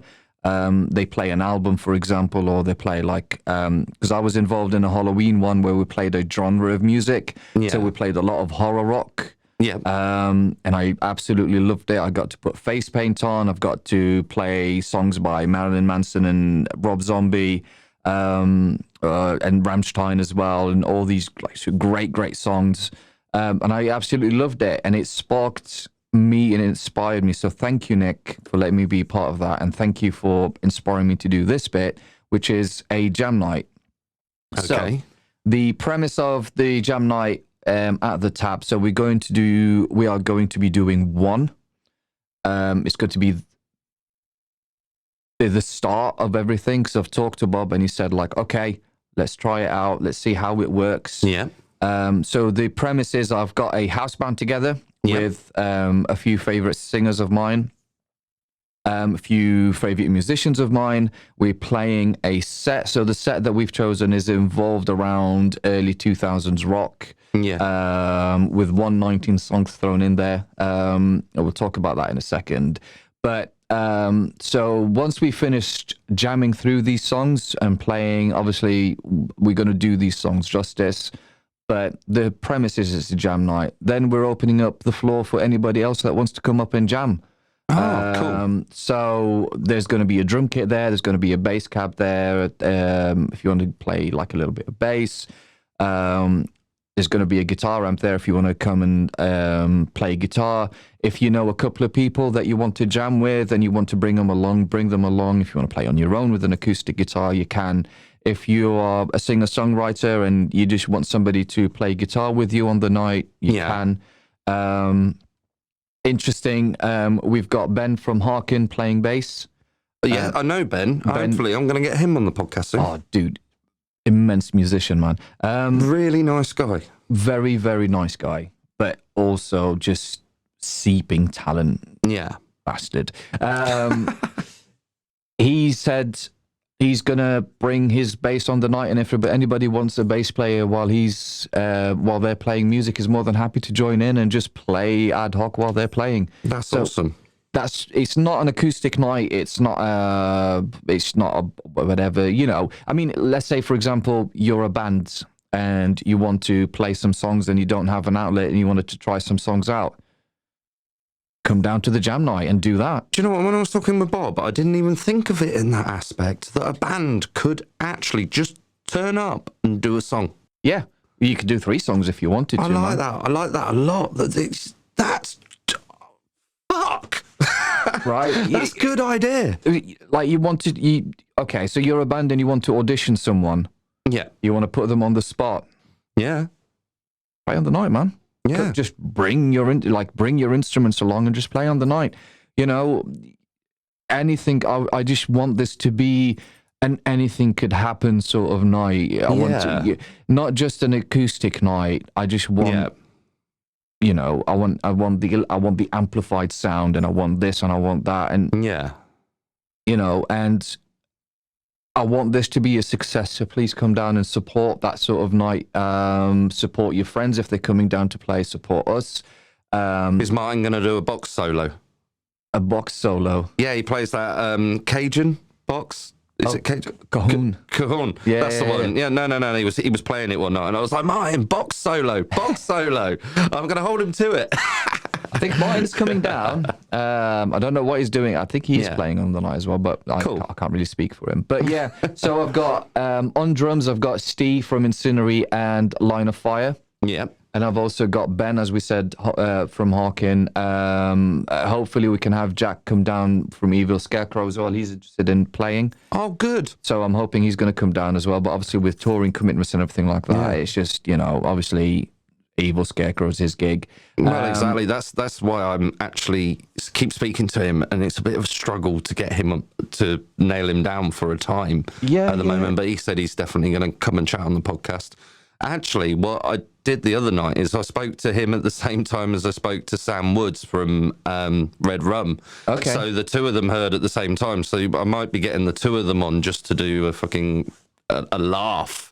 Oh, dude, that would be so crazy. Get two people from two bands like trying to talk about something. It's going to be a completely different experience. That is going to be interesting. Yeah, I do agree. We've also got singer-wise. We've got we've got Tanya Raven on vocals. So we've got a female vocalist on there.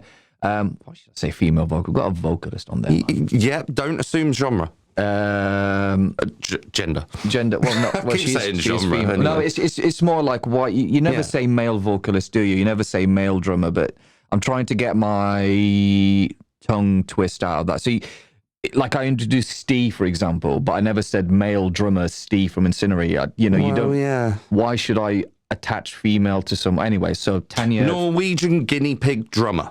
Okay. I wouldn't call Steve. A guinea pig. No. I wasn't meaning Steve himself. I was just saying that is one thing that we don't say about people that they're. Norwegian guinea I wasn't pigs. saying it exactly to him. I didn't even know that was going to upset. I don't think I even know the guy. No, you should meet Steve, man. Yeah. He's a phenomenal drummer as well. Well, I will come down and have a listen. Yeah, I will be there on the night. Yeah.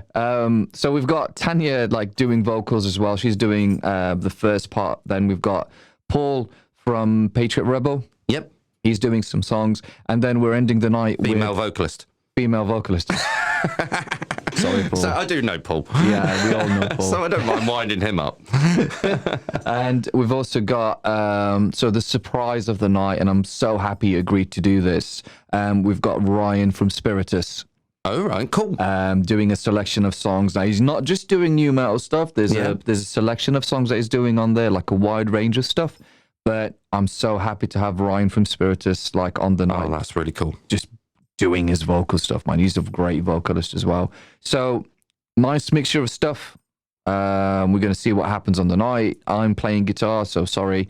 But why do you keep apologising? I'm just going to say this straight. You're actually a really good guitarist, dude. You're better than me.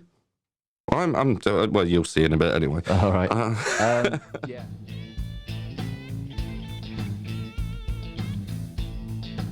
But no, okay. I do need to stop apologizing for stuff, man. You told me earlier, and you told me off. Dude, this is. I'm asked a few people. I'm good at telling people off, supposedly.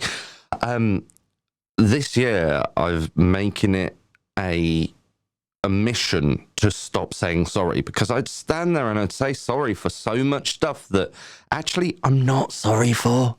Yeah, it's the British thing to do, isn't it? It's almost as bad as when you have someone that passes away and everybody says, "I'm sorry for your loss." What are you sorry about? I honestly don't understand that saying, because it's not like they had any influence whether the person was going to pass or not.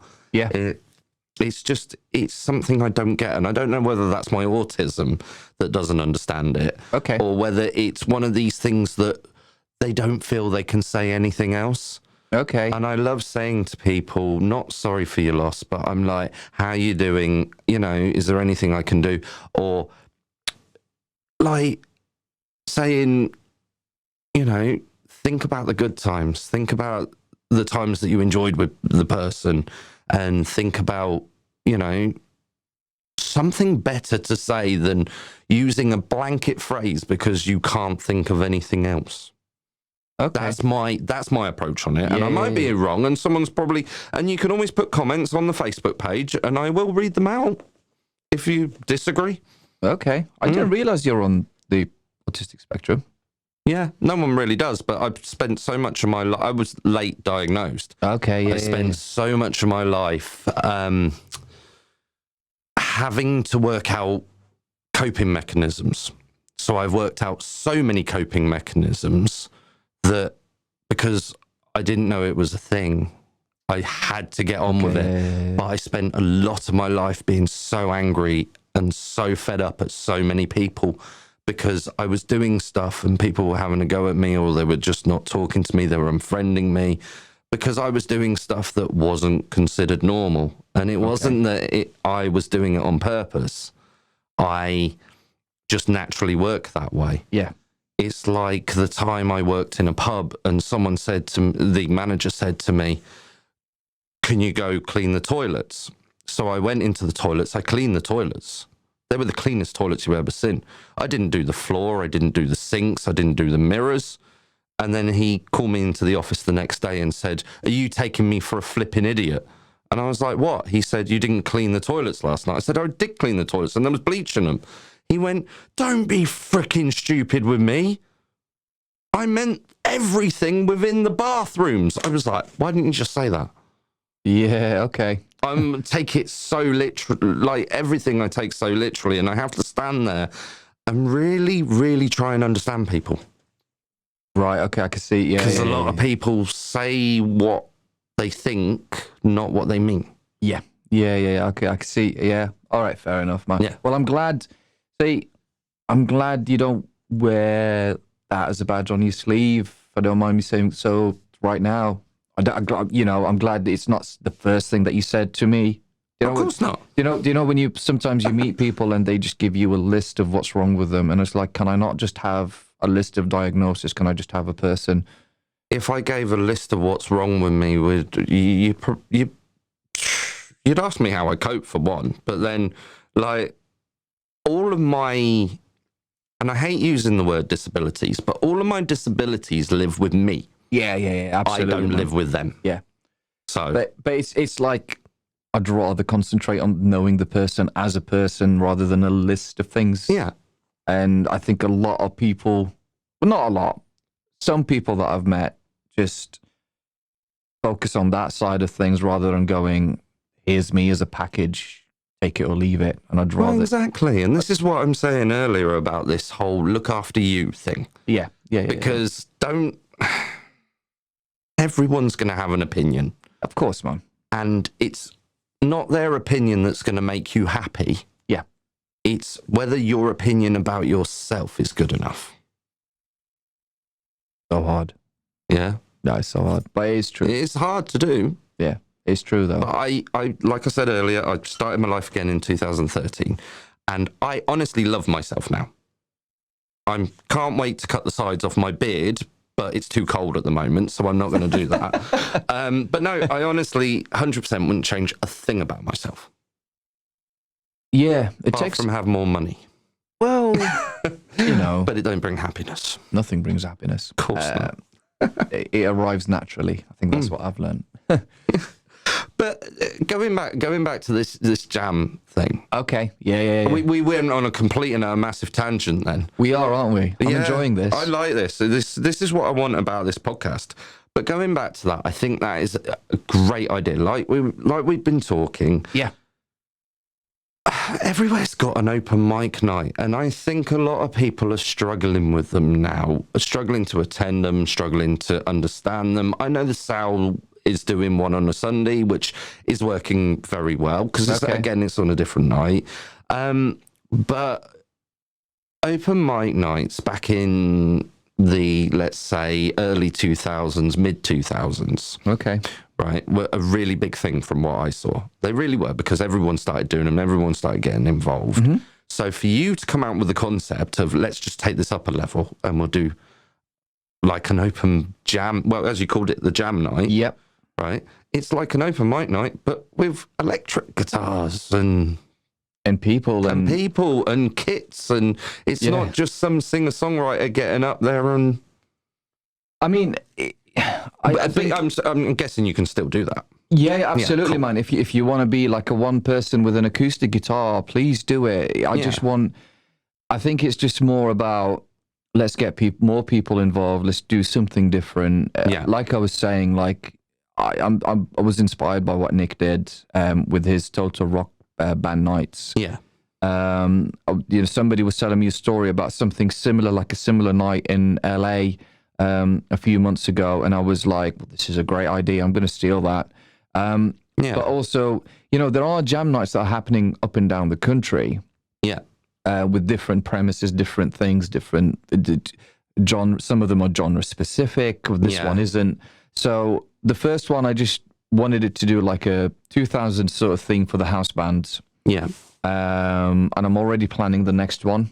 Okay. But this isn't going to be a monthly thing. It's going to be probably tri-monthly or like quarterly.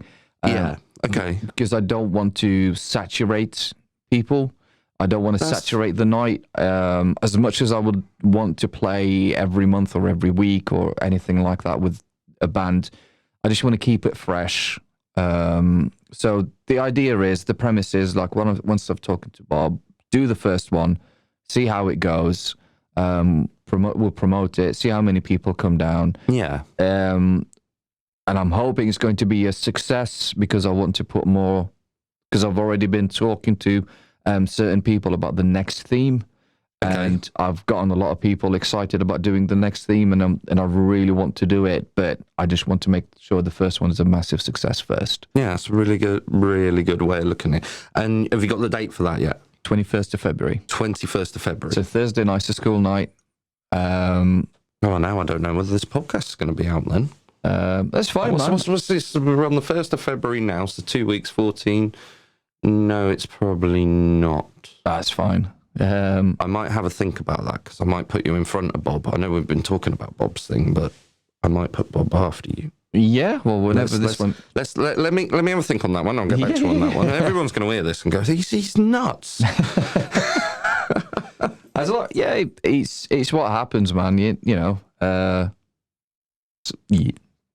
was going to apologise, but no, I'm not going to. Good. He's got himself a NottsRockCast Gold Star. Yay! Can I have it on my forehead? Well, if you really want. It's what's the word? It's not a real gold star. It's one of these... what, metaphors? Metaphors. Not metaphor, it's... yeah, I can't remember the word. Yeah. I'm better with music than I am with actual words. This is what I love about music, because you don't have to use words. I was just going to say... Even though you have to talk up, or else the gates actually start kicking in.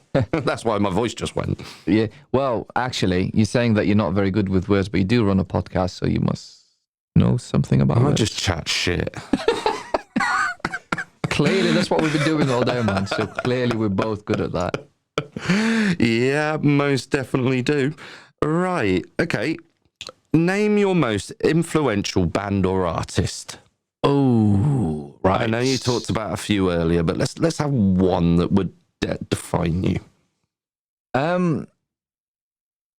Queen. I think Queen and Stevie Wonder. Like, these are my earliest musical memories. I've always loved Stevie Wonder. Queen are one of the first bands that I've listened to growing up. Thanks to my mum. Yeah. Both thanks to my mum, actually. So yeah, inspiration, Stevie Wonder and Queen, like, there's hands down.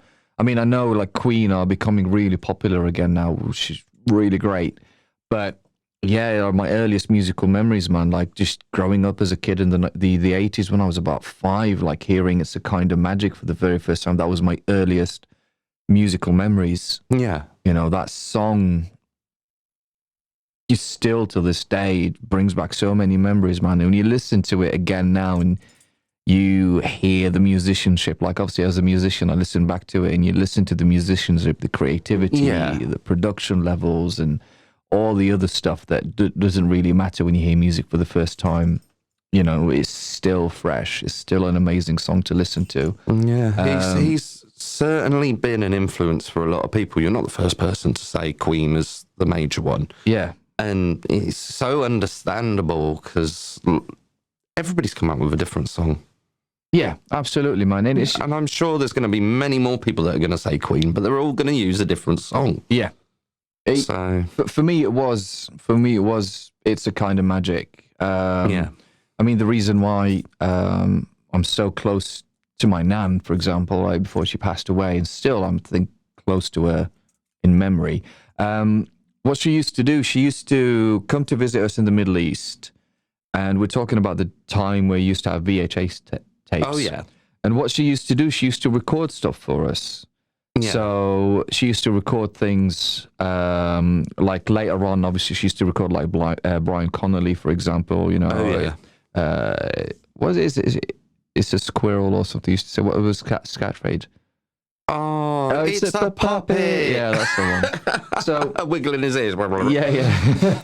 My name's Dangerous Brian. That's the one.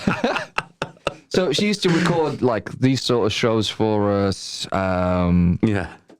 She used to like, you know, she used to record songs, whatever would come on TV. She used to record like cartoons for us and just bring like little stacks of VHSs with her.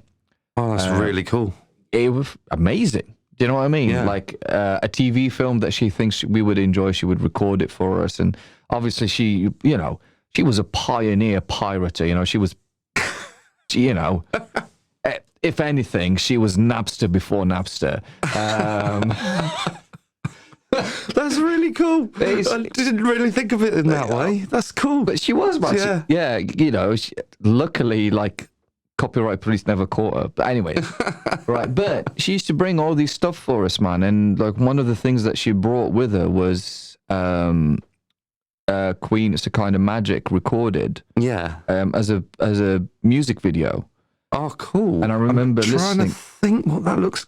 Come on, tell me what it looks like. The video. I can't remember. It's when they all walk in and they see Freddie Mercury dressed as a homeless guy, and he starts dancing, and it turns out to be this magician, and he gives them all like they were playing like really old instruments, Yeah. and he whacks his wand, waves his wand around. Now we're talking about Freddie Mercury here, so that's maybe not what people are thinking, but he waves his wand around. Not his metaphorical one. That metaphorical star. Yeah. Right, come on. So yeah, he waves his wand around, and they all have real instruments, and they start playing, and these like little. It's sort of like around the time where people experimenting with animation on top of live, like real video. Yeah. So it was a great video, man. It was really cool to watch, and I think more than anything, I was impressed with the video more than I was impressed with the song to begin with. But you became like, you know, Yeah. this is really interesting. What's this? Like, you know, and then I found out that my mum's got all these like David Bowie and T-Rex songs. And then I'd look at my dad's tape collection, and it turns out that he's got Diamond Dogs, David Bowie?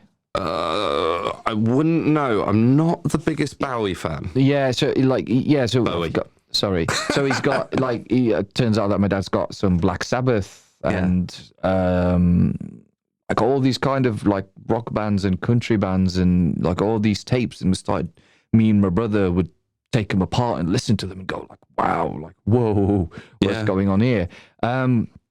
So that was the caveat, I think, for a lot of stuff. Like Queen is a Kind of Magic, man, and that album holds such a special place in my heart.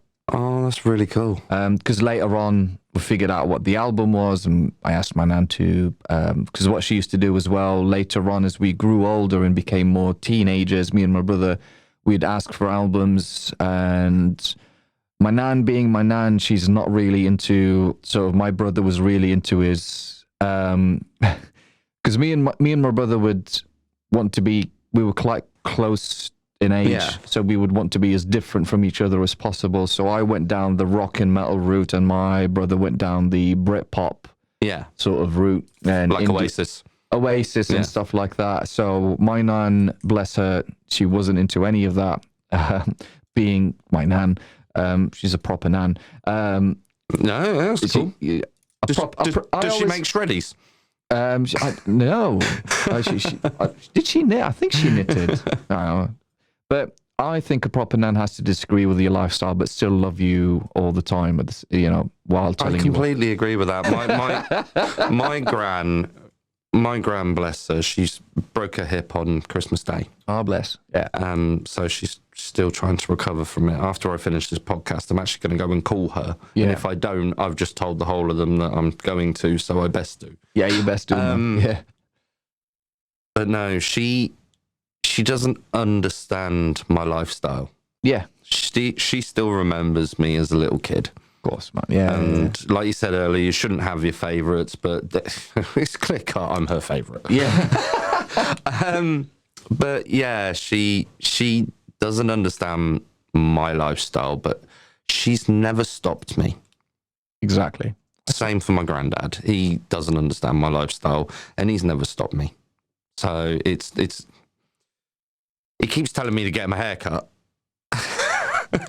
But yeah, I can understand where you're coming from on that one. Yeah, but I think that's what, it's still the whole thing of unconditional love, isn't it? At the end of the day, like I think if you try and stand in somebody's way, you're just standing in their way. Yeah, I completely agree with you on that one. But yeah, going back to what we were talking about, so that's my earliest music memory, and that's definitely my influence. I wanted to be like, just growing up, I think I just wanted to be Freddie Mercury and Brian May and John Deacon all in one. I just wanted to be all those people, Fair enough. I just wanted to, I want to be like that. But then I realized that my passions lie with playing guitar. Obviously, Stevie Wonder, it's just the songs, I think, that inspired me more than anything. Yeah. All those 80s stuff that I used to listen to quite a lot on local radio. Just every time they came on, I just remember me and my mum dancing to Stevie Wonder, and it's just, that's just where I am with Stevie Wonder. And obviously, as you grow older and from a musician's point of view, you listen to some of the stuff and you realize his musical vocabulary is just so unhinged. Yes, that it is. It's just, just listening to the guy play the harmonica, or just listening to the guy bebopping or doing something, or just improvising something, it's just fascinating, man. Yeah. No, that is absolutely heartwarming. I think the words are. Cheers. Thank you. To hear such a backstory like that is amazing. Even throwing in a bit of copywriting, it's an amazing story. Oh yeah. Yeah, is it Napster? Napster, yeah. My Napster nan. Your Nanster. My Nanster. Right. So I think, do you know what? I skipped it earlier, but I think you've just explained the question that I should have asked in the first round, which was what compelled you to be into the alternative scene? It's going to sound really cheesy, but yeah, it's two people, one fictional, one real, and they're very closely connected. Oh, so, right. Brandon Lee and Eric Draven. Right. Just, the first time I ever watched that. Yeah, The Crow. The Crow, yeah. I just was like, I want to be that. I just want to be that sort of over the top cosmic character. Yeah. Being an angsty teenager, the whole suffering side of it, Oh, right. Yeah, it's that's what attracted me, and then when you watch the film and you see the way people dress, the way people act, and and then you sort of slowly, as a teenager, obviously growing up in Jordan, like the alternative scene was really small, difficult. Yeah. Difficult because of outside circumstances. Yeah. So I was a pale, white teenager walking around dressed in black in the Middle East with long hair. So I didn't get into any trouble. I got compared to a female quite a lot of the time, which was really, people in a derogatory way, which was unpleasant. But it's just part of the wrong side of the culture. But I've also had some amazing memories in the Middle East being part of that alternative scene because it was so close. It was so close. It was so small. We had to look out for each other quite a lot. We had to. A lot of my friends got arrested because they thought they were Satanists, and I was told that I was a Satanist because of the way I dressed. I mean, shock horror, I've never worshipped Satan in my life. Mm-hmm. Sorry, Satan. Do you know what? All these people are one day going to come face to face with the creators or whatever you want to call them, right? And they're going to find out this so-called fictional Satan character is into Chopin and Mozart. You know what? It wouldn't surprise me. Yeah. I would love the devil to be like South Park Satan. That would just be amazing. That would just be brilliant. But yeah, so, you know, you just meet people in the Middle East that are necessarily like, you know, they're into their death metal, they're into their Metallica, they're into their Nirvana, and you slowly got into it, and you sort of realizing that when I was at school, I was such an outsider. I was just kept to myself because I never quite related to a lot of people in school. But then I started meeting people from, obviously I went to private school in Jordan, but, well, not obviously, but I did. So I started meeting people from other schools that are other private schools. It's not exactly the same, by the way, when I say private school and public school. It's not exactly the same as it is in England. There's a lot of private schools and there's a lot of public schools. You've got like really poor private schools and really rich private schools. Oh, right. Okay. That's the way it works in Jordan. Like the private sector's quite big on stuff. Yeah.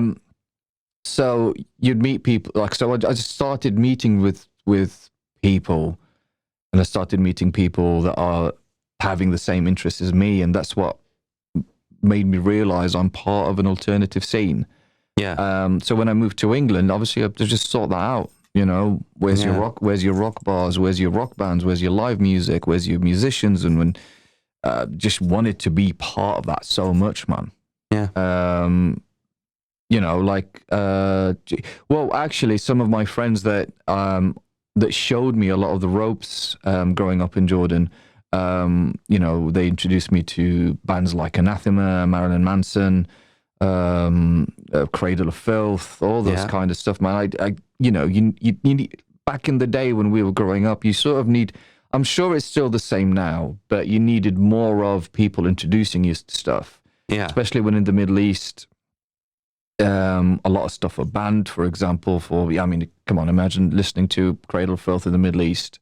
Not that there's not anything wrong with Cradle of Filth, but, you know, the imagery and everything like that doesn't really fit with a conservative Muslim country. Well, of course it doesn't. So, you know, going to someone's house and finding Cruelty in the Beast, and then you just look at it and you just go, what is this? And you listen to it and you go, that, you know. And so years later when I met Danny Filth, I was just like, hi, Danny, like your biggest fan. But, and knowing years later that a friend of mine is playing with them as well, which is just great, Richard Short. So, you know, somebody that I know from the scene as well, from somebody that I've seen play in the unsigned scene and everything like that. Yeah. 15-year-old Middle Eastern semi-goth alternative Sammer is, you know, saying kudos, mate. You know, I think it's great. But yeah, anyways, I'm going off on a tangent here. So no, this is really, really interesting. So yeah, well, I'm finding it interesting. Yeah. So it's more to do with that first time that I saw The Crow as a film, and I realized I want to dress in black. I want to grow my hair out. I want to be that angsty sort of person. It just clicked with me. So like with a lot of people that I know out there, like with a lot of close friends that I've got out there, you know, it was just that was my earliest sort of recollection of it. Yeah. And I just carried on doing it. Oh, that's absolutely brilliant. It really, really is. It is, dude. I can understand, and I watch Spectra Media Studios, Glenn Fricker on YouTube. Yeah. Right, and he has been doing this critiquing other people's music. Okay. And he's getting so much music coming out of the Middle East. So much. Okay. And it is bands from India playing absolute heavy as fuck music. Yeah. And he's just going, wow, this is something that I didn't even realize. And he does his viewers' comments So he has everybody writing comments on his YouTube channel, and then he'll speak them out, and he'll give his opinions. So they ask questions and stuff like that. And a lot of them are coming from the Middle East, watching his channel and saying, I'm growing up in a really strict Muslim country. How can I still be myself? It's really not easy. And he sat there going, I don't really know how to answer this.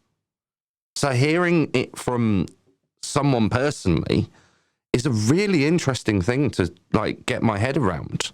Because it doesn't matter where you are in the world, you'll always find alternative stuff.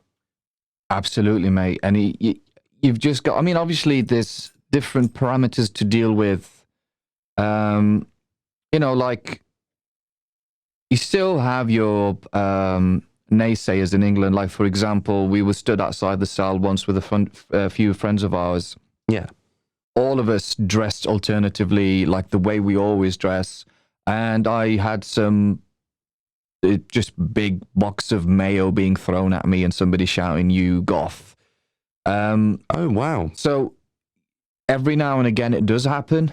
You know, people just want to label you badly, sort of thing. And, you know, in the Middle East, there was different parameters to it. It was a bit more derogatory with a lot of stuff. Yeah. But you just do it, man. Just do it. Like, if anybody wants to ask my advice on it, I would just say, just do it. Respect the culture around you. And, you know, there's certain, like, obviously, when I was growing up in the Middle East, I couldn't really go out with my nails painted black. No. There's just something you just...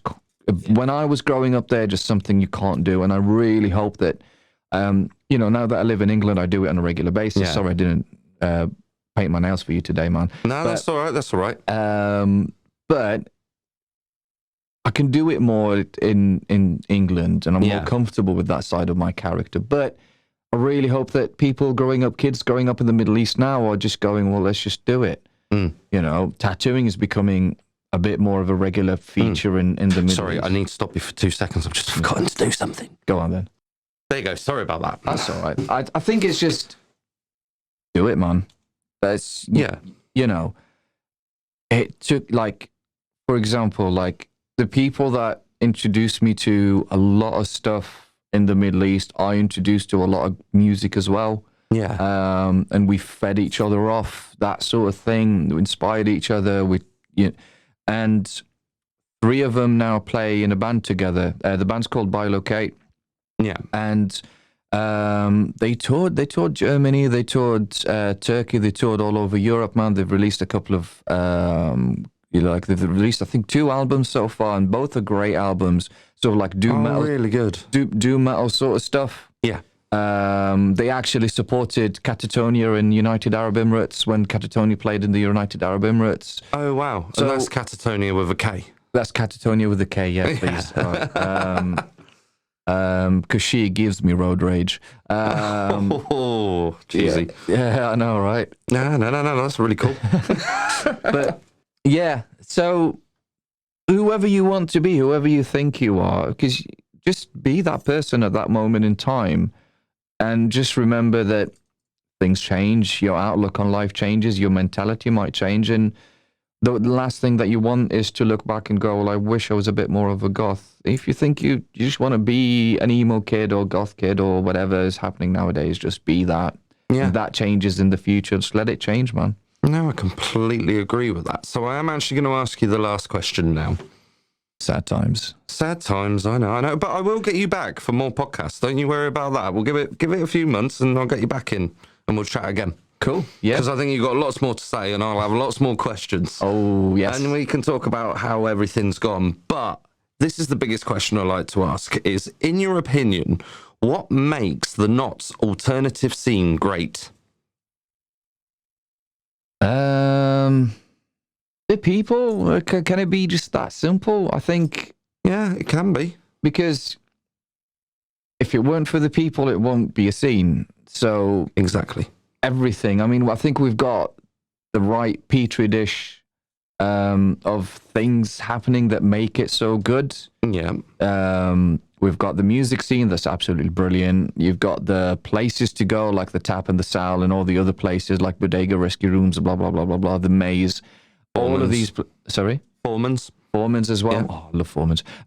All these places that are ripe to make an alternative scene are there, and the people involved in all of these places are just great to be around. Yeah. And it's just, there's no cliquiness involved.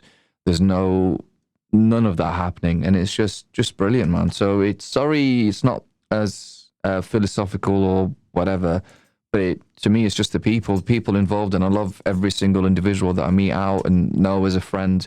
And a lot of these people have supported me in my dreams. So yeah, you think about the amount of gigs that I've played at the Sound, the amount of gigs that I've played at the Tap.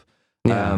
I've played Rescue Rooms, not showing off here, but I played all these venues. I played Rock City.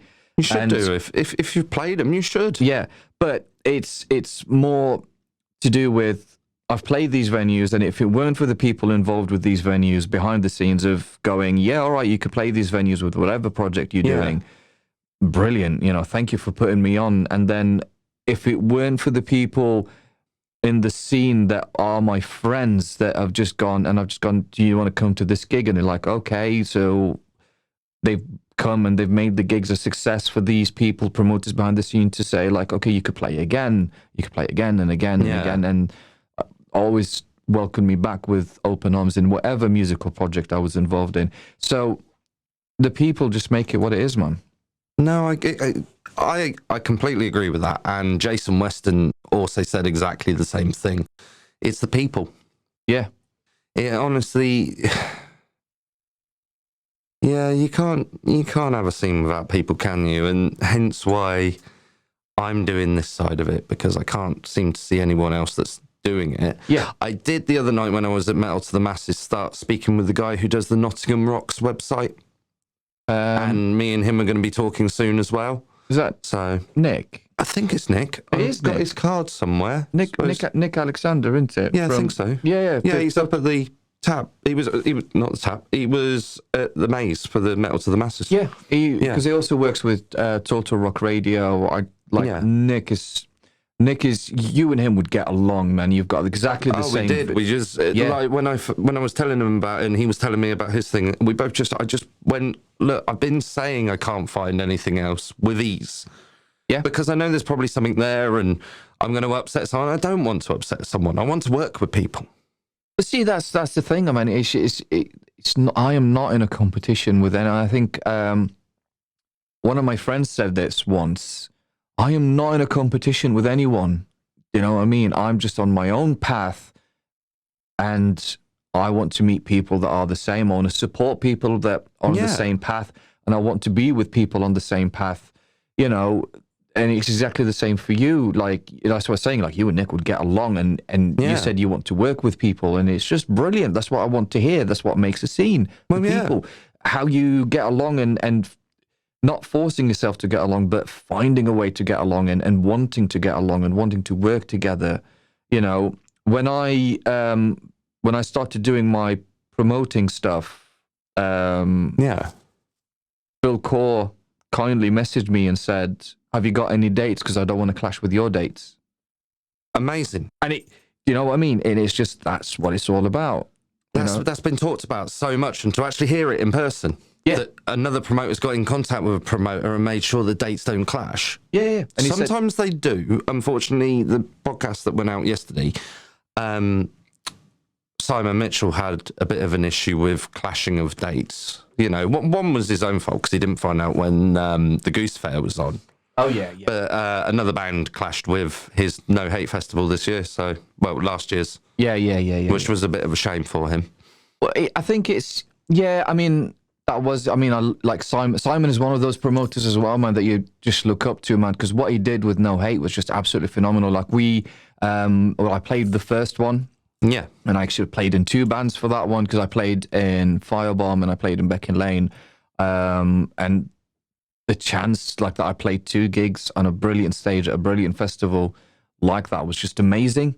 Yeah. What he did was absolutely phenomenal. But with any venture and anything, he it's about walking through the hurdles. Yeah. Not letting them stopping you. And one thing that he's inspiring for is that he's not letting any hurdles stop him.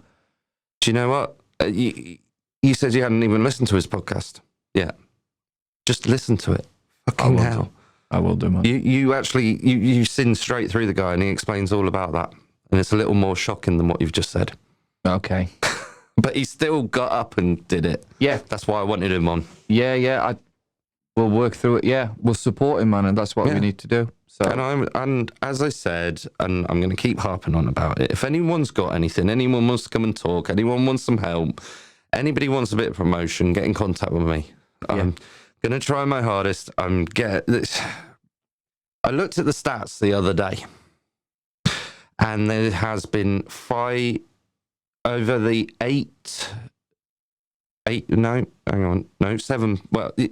podcasts now. Mm-hmm.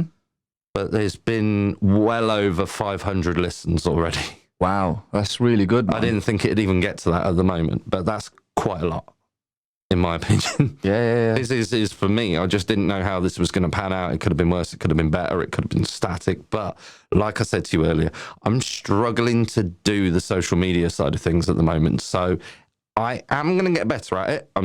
This afternoon before the rugby kicks off, I am going to sit there and I am going to put it on all the groups, what I'm doing, what's happened, and just say, look, I haven't done it.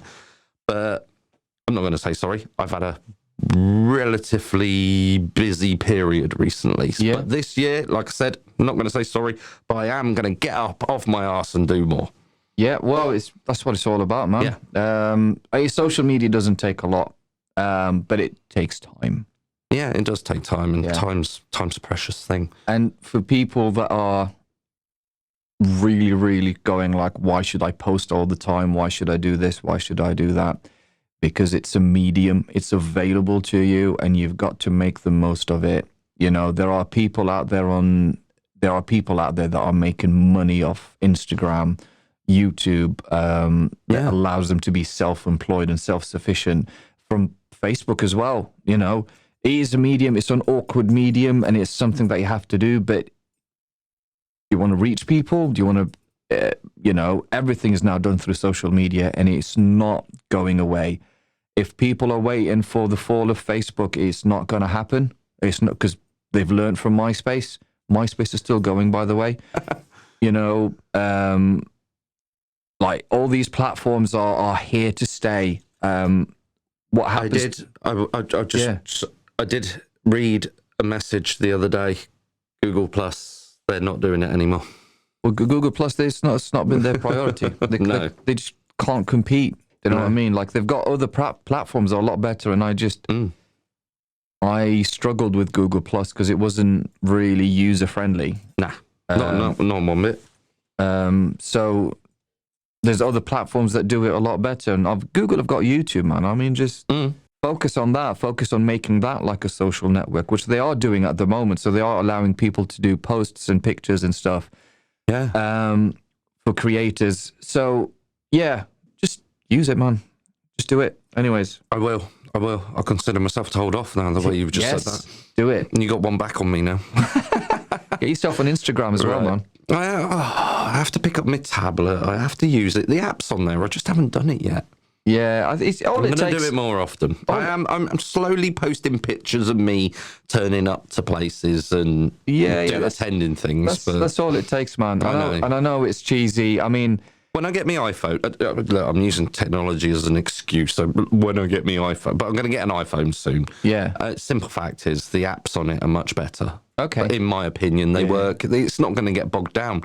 I have to work out what apps I can have on at any one time on my Android because it's restricted. Okay. And it's restrictive to me, and I don't want it to be. I want to load up, like you said, I want to get the Instagram app, and then I can just suddenly do it off the phone. Whereas at the moment, if the Facebook app, the Instagram app, and the Messenger app all update at the same time, my phone will shut down because it hasn't got enough space. You know what we should do? All right, next time we come back, I think we need to get a few people from the music scene on here. Yeah. And we need to do a Facebook Live and a YouTube Live or an Instagram Live. See, it's funny you're saying that. Now this will be 9th or 10th podcast. Okay. I am thinking about doing a live one where we can have an audience. Yeah, let's do it, man. I'm going to have this out for an evening, sit down and do live chat and get a panel of like 3 people in, I think. Yeah, that'd be brilliant, man. So if the crowd's up for it, which I think they probably would be. Yeah, we'll get a few people. We'll get people down, man, to be part of the. We'll do a question and answer session or whatever, man. Yeah, People could I ask think that- any question. We can discuss any topic. And then it'll go out as a podcast. Yeah. Yeah. Cool. Right, I'm going to bring this to a close, though, because let's not go any more further, because definitely want to get you back, definitely want to hear more. So is there anyone you'd like to thank or any special shout-outs you'd like to give? I think generally I just want to thank everybody that's supported me in my endeavors so far. Big shout out to Martin Jackson, and please people check out Martin Jackson's music. Definitely. Also check out Spiritus, Incinerary, Harkin, Evil Scarecrow. Their music is everywhere, so you could just, all these awesome bands are amazing. So it's Incinerary and Line of Fire as well. Check all these bands out, because musicians from these bands are helping me put my jam night on. Yeah. And just, enjoy yourselves, man. Cool. Right. Thank you very much for this. This has been a blast. It has been so interesting. Cheers, buddy. Thank you very much for having me. All right. Thank you very much, Knots Rockers, for listening to NottsRockCast over YouTube. If you would like to check us out on your favourite podcast player, please search NottsRockCast. And don't forget, if you're on social media platforms, give us a like, give us a share. You'll find us at NottsRockCast. Anyway, till next time, keep it Knots, keep it rocks. NottsRockCast is an association with Regular Riot.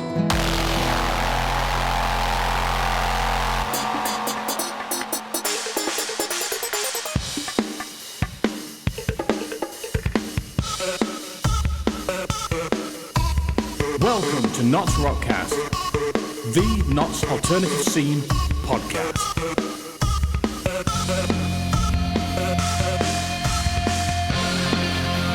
And here is your host, Jethro D, bringing you everything Notts and Rock.